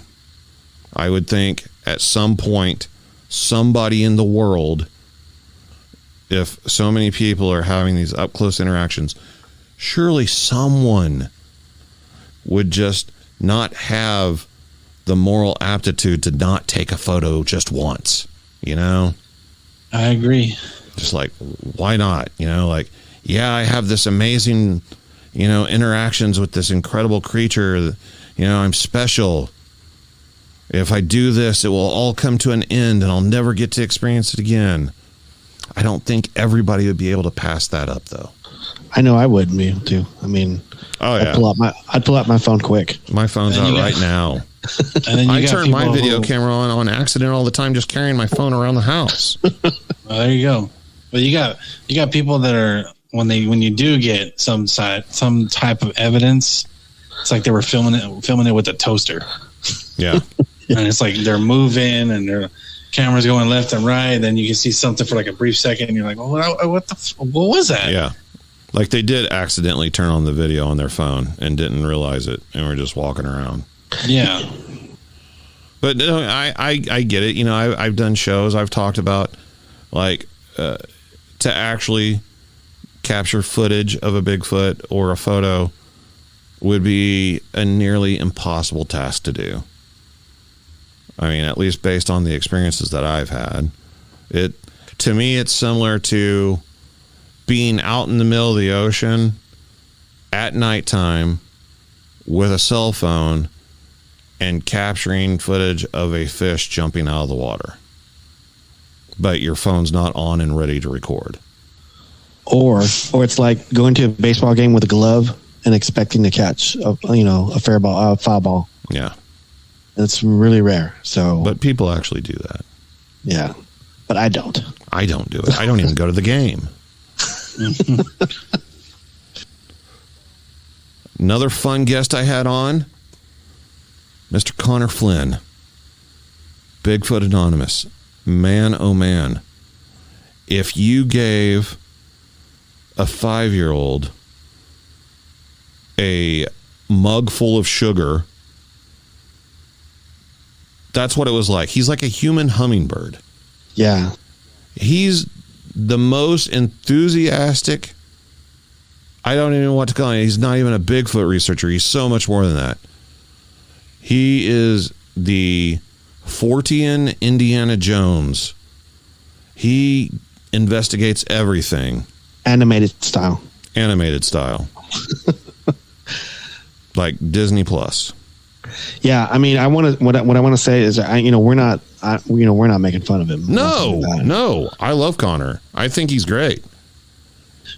I know. I've talked to you about off show. He reached out to me I think 6 months That was like before I got sick. And he reached out to me and wanted to come on Bigfoot Club. I didn't know who he was. I asked you if you knew who he was at that time, and you didn't know who he was. And I reached out to a couple of people because, like, not that I don't want him on the show. It's just like Bigfoot Club, I tend to look for the guests that come on my show. I don't have guests say, hey, I want to be on your show. Right. So I want to filter it a little bit, and I want to bring people that I think that our listeners want to listen to. So I know he reached out to me originally, and then he came on your show. And man, that guy, he's like 100 miles an hour. Yeah. He's like a hurricane with a tornado. Yeah. Pretty much. So he was all over the place. So, but I like to see that enthusiasm. Yeah. And that energy, because one thing he's doing is disrupting the field for sure. Yep, he is. And like so many people over the years have preached one thing over and over and over: boots on the ground. And every single week, this guy is sending me clips to videos and stuff where he's out somewhere looking for something, looking for some monster, some hidden treasure, a Bigfoot, a Loch Ness monster in the lake, just anything. He's always out there in the field doing stuff. And he's always going on shows talking about it. He's writing books. He's speaking at conferences. And he's a great guy. You don't have to agree with him. Nobody has to agree with everybody or anything. Right. But, I mean, if you want to talk about putting in the work, Connor Flynn is putting in the work.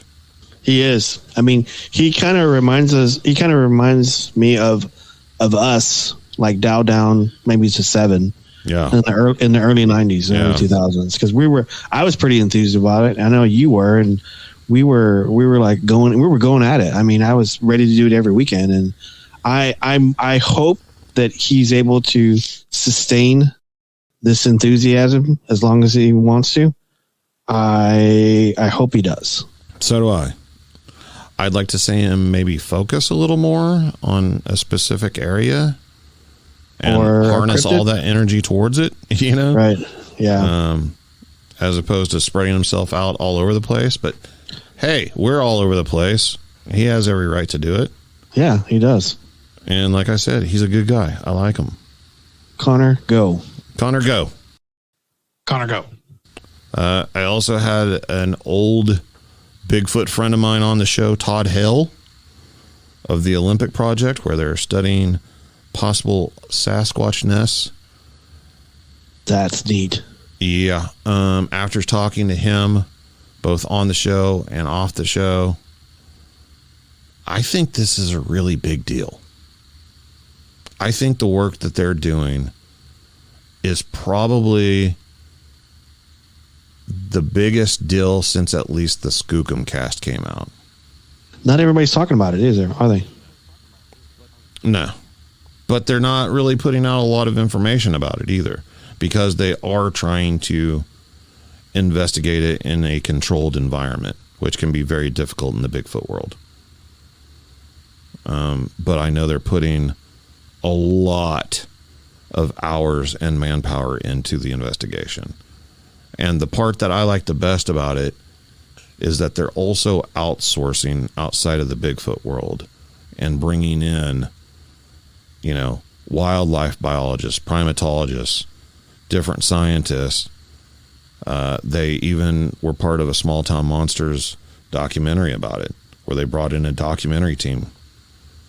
And they're bringing these people to the actual nest site and letting them do their own investigation and poking around and saying, here, look, this is what we're finding. We've documented the entire process. What do you think? And the people who are considered experts in the field of primatology and wildlife biology and things like that are saying, one, we've never seen anything like this in North America. And we've seen other primates doing very similar, if not the exact same things, such as gorillas, which I think is very interesting. Yeah, I do too. Because especially with technology today, because like they can actually like pull water samples out of a creek or a river, and they can tell you what animals walk through it or drink out of it. So I mean, Yeah. That's amazing. I mean, I hope they come out with some stuff. One of the most frustrating things that they're facing, which you and I have had this conversation, Todd and I had this conversation, a lot of people who I respect, this subject eventually comes up whenever people talk about DNA. Sending the DNA samples off to someplace, they analyze it, and they're like, oh, well, this was contaminated. It's got human DNA. Mm-hmm. And a lot of us are kind of on the same page, kind of thinking like, well, maybe it's not contaminated. I mean, if people are going to all these lengths to make sure that they understand the process of collecting a sample and handling the sample, it's just getting contaminated every single time, and every sample that's worth anything comes back as contaminated due to human DNA showing up in it. I don't know, man. I don't know. I've had that multiple times in the field, so I've ran into that problem. So very, very frustrating. There's also the fact that, you send the samples off to certain people, and those certain people aren't in a hurry they don't want their name tied to it, Yeah. They don't want to all of a sudden become the scientist or the lab that said, yes, this is a Bigfoot sample, because that doesn't mean it's proven. Then their work is going to come into question and scrutiny, and they're going to be discredited by their peers. And so I think a lot of people, even if they did run across something, wouldn't acknowledge it. They would just lie about it. Yeah. I also had a guy on the show recently, Mr. Quartz Griner, a photographer out of Texas, associated with a group in your old stomping grounds, the Paris, Texas area. Yeah, I think the group that you're talking about. Yeah, I've met them. I'd never met Quartz, so I don't think I've ever met him, but I've met some of his colleagues. Yeah. I really enjoyed that one. I enjoyed because I think he's about maybe the same age as, or at least close to the same age as I am. Yeah. And he's been through a lot of areas I've researched, and that was a very, very interesting episode. I'll say that. It's always interesting to talk to somebody who was involved in something that I was following at the time that it was happening. Yes. And hearing an inside perspective on what was going on. A different side, yeah. Right. I found that interesting. And then again, Lance Hightower, Monster 911. That was a good one. Yeah, I really enjoyed that one. Always have a good time talking to fellow Okies who've had encounters and experiences and done research. He is a researcher. He's also a podcaster. He actively handles investigations and gets reports and goes out and researches them. A good guy. Lots and lots of stories. I think he told me more stories off the air than he did on the air. And he's one of the people near the top of the list of having back on in the future. For sure. Monster 911. I really like that name. It covers everything. It covers a lot of stuff. So I mean, it's a wide spectrum. I kind of like that. He used to have a show called Cryptid Brothers, and I'm not sure what happened, why the name changed or anything like that, but he is now doing Monster 911. Monster 911, can I help you? Monster 911, can I help you? I seen a monster.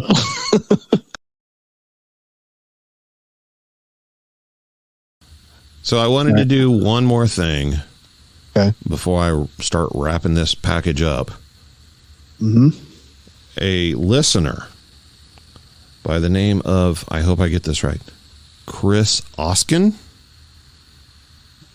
Maybe Oskin. I think it's Oskin. Chris Oskin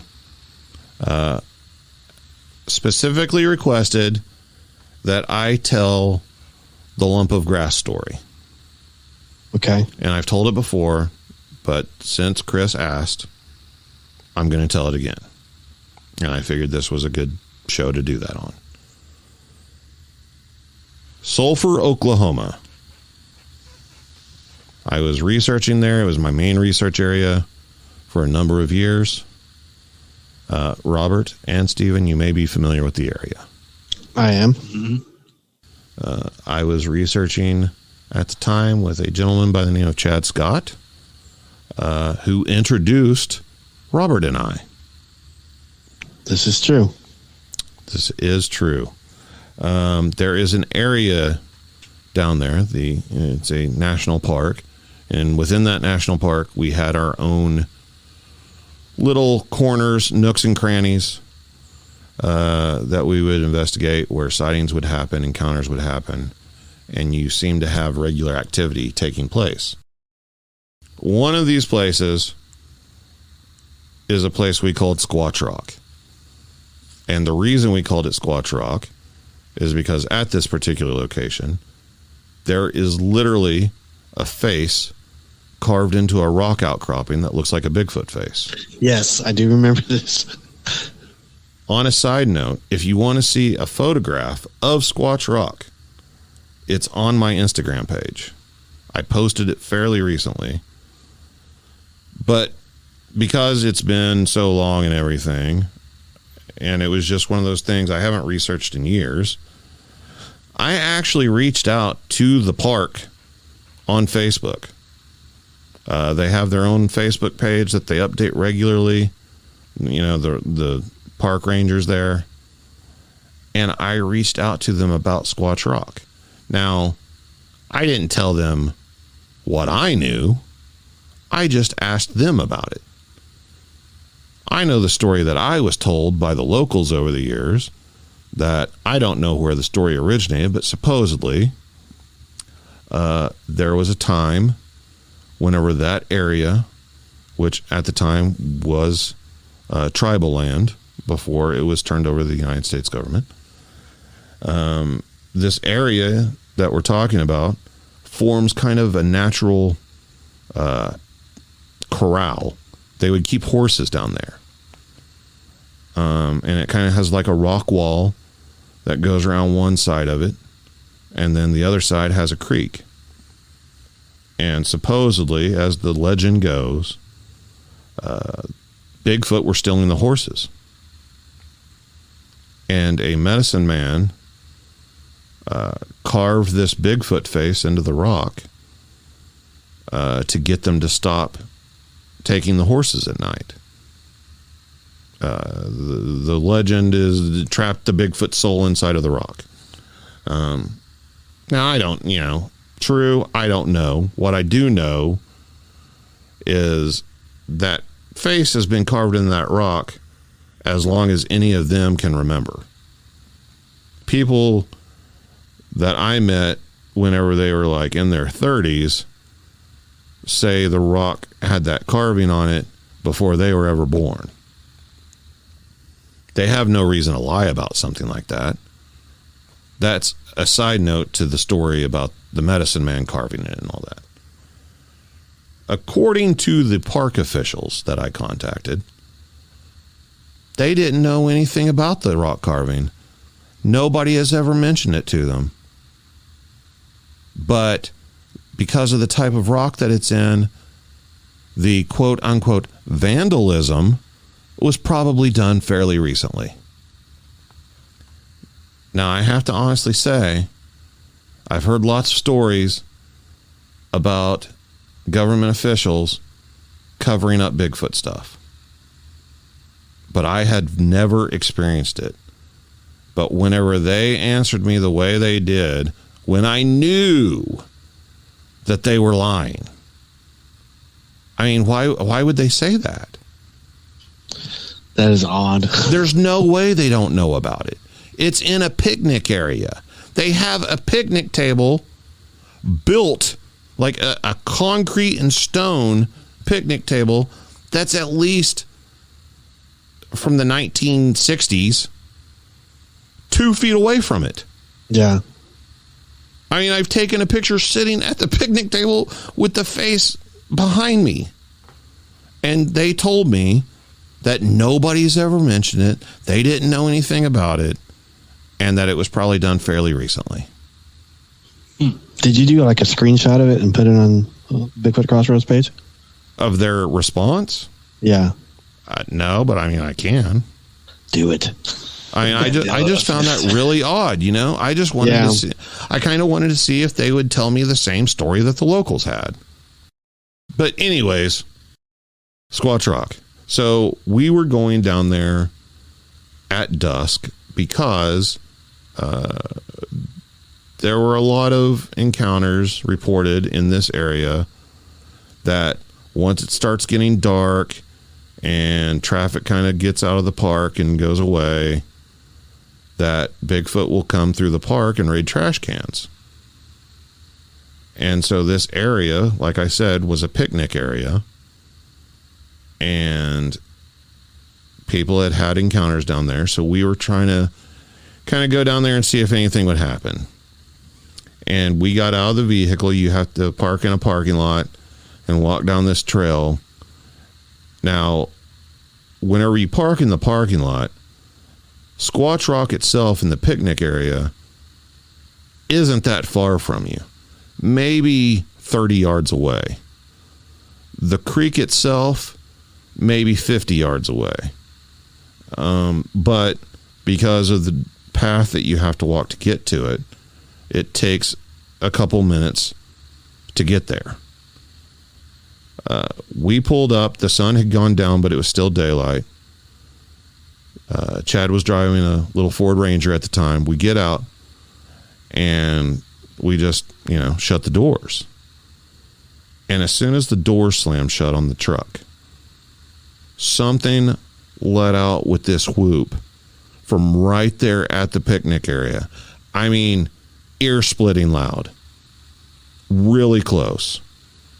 Just a long, drawn-out, classic whoop sound.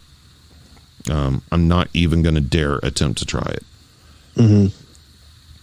Instantly, me and Chad's eyes just gape open wide, looking at one another like, holy shit. Start going down the trail. We're trying to see this thing because we know exactly where it's at. As we're making our way down there, and we're trotting, I would say. I'm not going to say running, but we're not walking. You can hear it splash, splash, splash as it runs across the creek. We get down there, and you can see the disturbed sediment in the creek that's still there where this thing ran across the creek. And we're just like, oh my God, it was right here. Whatever it was right here. So you can't cross the creek there. I mean, you could, but you're going to get wet. So you have to go back the way you came in and continue on the trail, and there's a little footbridge that goes across there. Then another trail parallels the creek on the opposite side. And there's like an old rock bathroom there, like a public restroom. But for some reason, that particular restroom is closed. They've locked up and boarded up the windows and everything. You can't get in it, but it's still there. So we kind of split up. Chad went straight on to this other area where the creek kind of wraps around over there and forks off. And I started down the trail that parallels the creek on the opposite side from the picnic area in Squatch Rock. So as I'm going down this trail, next to the trail, it's kind of cleared back. The Park Service keeps it kind of cleared. There's still brush and everything, but there's no trees. The trees start about 20 yards away from the trail on that particular side. But as you go farther down the trail following the creek, the tree line comes closer to the trail. Well, as I'm on this trail, something sounds like coming from behind a tree at my 2 o'clock position. Single tone whistle. So instantly, I'm like, oh my God, is that a Bigfoot? Is that the Bigfoot that just ran across the creek? I'm looking around. Chad's nowhere in sight. I'm by myself. I continue down, and I'm like, okay, well, it sounded like it came from that tree or that area. So I'm walking down the trail, and I kind of get even with the area where I think the whistle came from. And another whistle happens, still at my 2 o'clock position, farther away. I continue doing this. This cat and mouse game continues until the next thing I know, I've entered the woods on the trail. The tree line's next to me, and I'm still not seeing whatever this is. And every time I catch up with where I hear the whistle, another whistle happens a little bit further down. And I kind of hit a wall where I was like, I feel like I'm being lured. I feel like something's trying to get me to go this way. Like it's trying to get me to follow it. Mm-hmm. And it's taking me further away from Chad and deeper into the woods where I'm undercover. Like I'm not out in the open anymore. And it kind of freaked me out. And it's, by this point, it's getting dark. Like it's getting hard to see. So instead of pursuing it, everybody's always like, well, why didn't, everybody always wants to know that. Why didn't you keep going? Yeah. Why didn't you walk into the jaws of death? Well, because I got scared. So I turned around. Do you have a flashlight? Do you have a flashlight? No, we weren't prepared for any of this to happen. Then I would have turned around. Yeah. All I had with me was a walking stick. I carried a big walking stick with me because I had a bad ankle at the time. All right, Gandalf. Yeah. You shall not pass. Oh, man, I wish I could go back to that footbridge and do that now. Yeah. I missed opportunities, I know. Run, you fool. Run, you fools. Run, you hobbitses. I don't even sound like Gandalf at this point, and I don't care. I know. So I'm going to come back now. By this point, as I'm walking back, the picnic area is right on the other side of the creek. The creek's like maybe 10 feet wide. Chad is back over in the picnic area at Squatch Rock now. And I'm across the creek from him, coming back. So I get back to the main trail. I turn right, go across the footbridge. And right before I get to the trail that turns off to the picnic area, which is just like a foot wide and overgrown. Like it's not like some hiking trail or anything. But the trail I'm on is pretty open. Well, there's this log laying right next to the trail. Now, it's dark, okay? My eyes are adjusting to the dark. On the back side of this log, and I would say the log was maybe 3 feet away from the trail.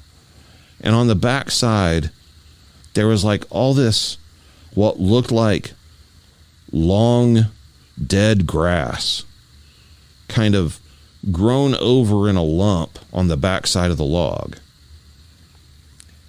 And I remember stopping at the log and looking at that lump of grass and thinking to myself, something doesn't look right about that. Like I can't put my finger on it. I don't know why it's standing out to me. And I thought about taking my walking stick and kind of jabbing it, but I didn't. I just went on and met back up with Chad at the picnic area. I'm telling him what happened, with the whistling and everything. I'm asking him, did you hear anything? No, I think he might have said that he thought he might have heard some footsteps or something back on down the opposite direction in the woods, but he didn't see anything. But he wants to walk, now that there's two of us, he wants to go back down the trail where I heard the whistling. So we go back towards that direction. I get to the log. We get to the log.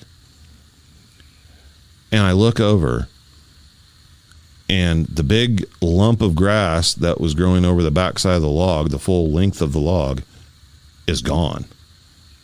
There's nothing there. It's just empty space straight to the ground. Like I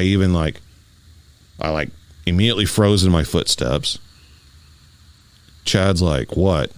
Did you see something?" And I was like, I had a hard time even getting it out of my mouth, like explaining to him like what had happened. I was like, "Dude, I saw like what looked like grass, like dead grass, like hay, basically."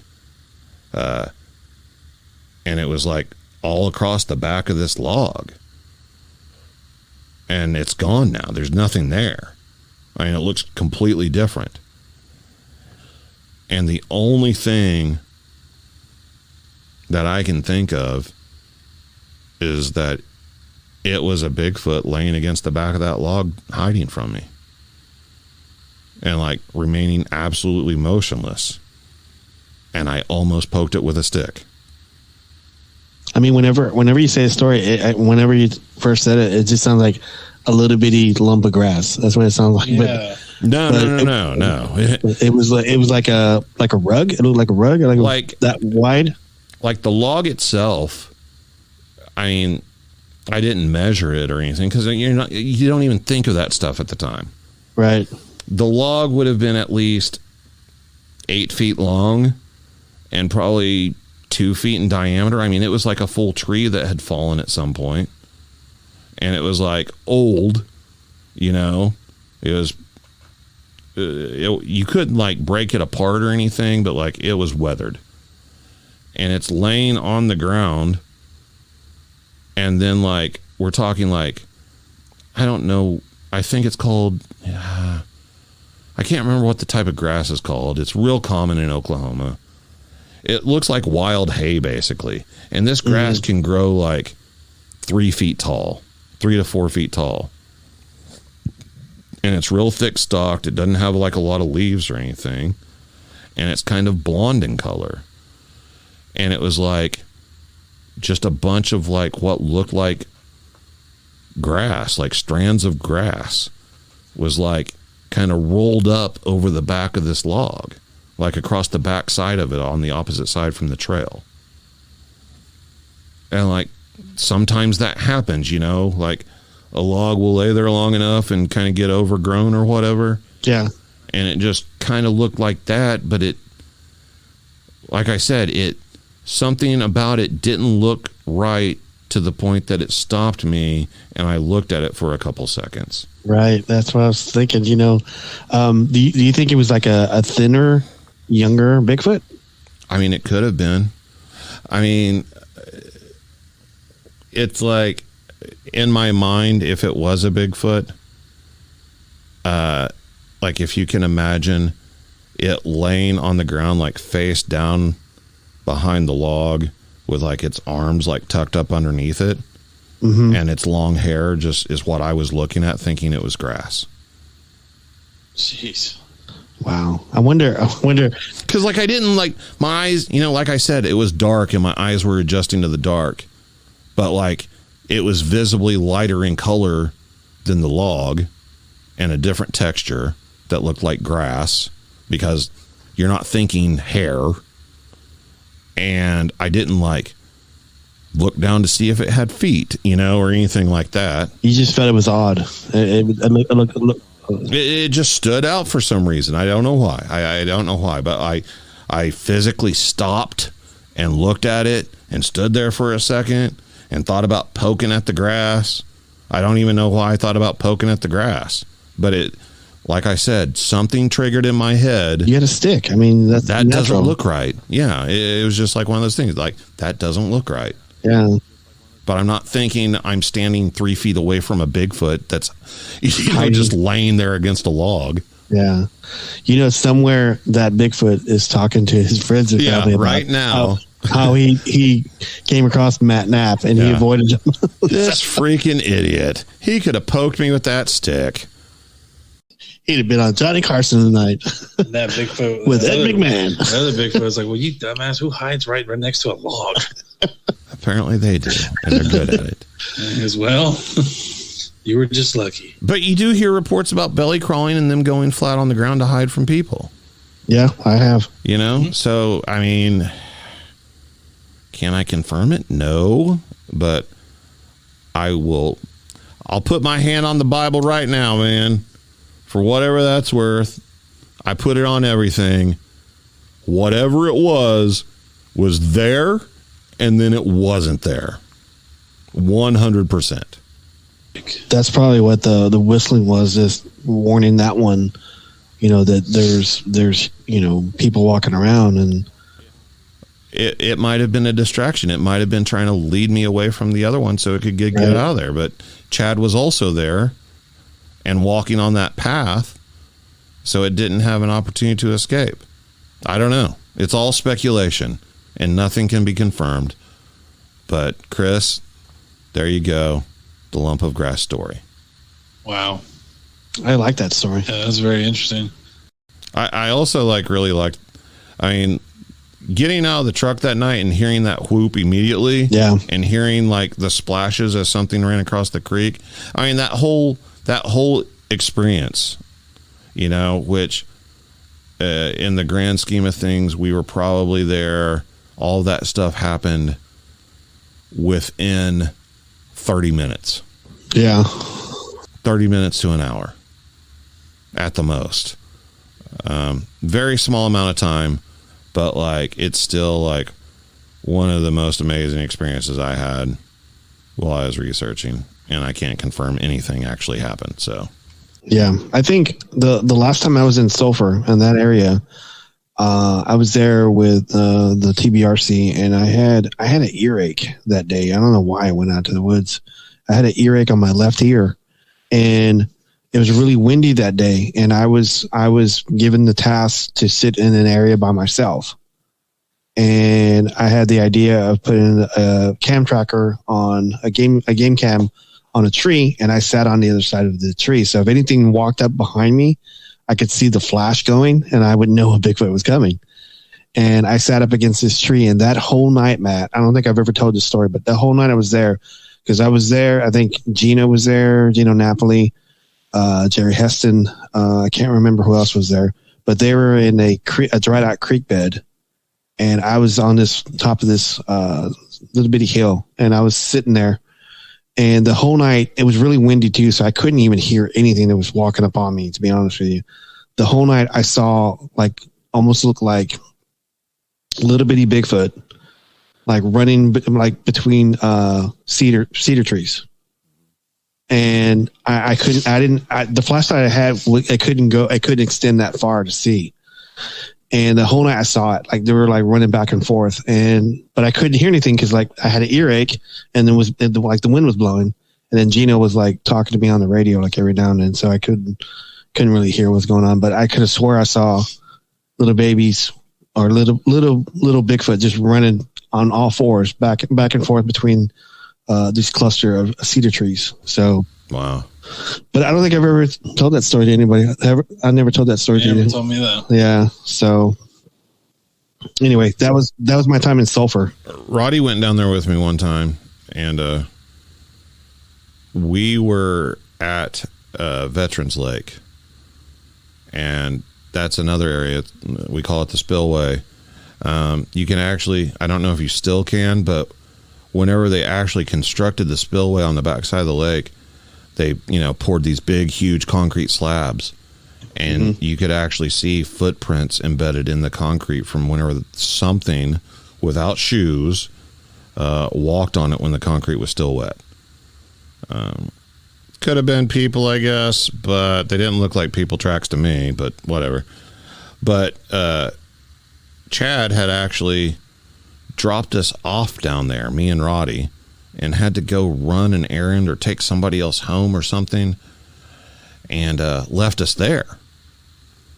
And it got dark while we were there.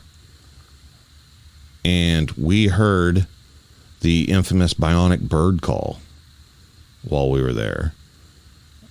And that was the first time that I ever smelled that strange, musky, mysterious smell that people talk about. Right, yeah.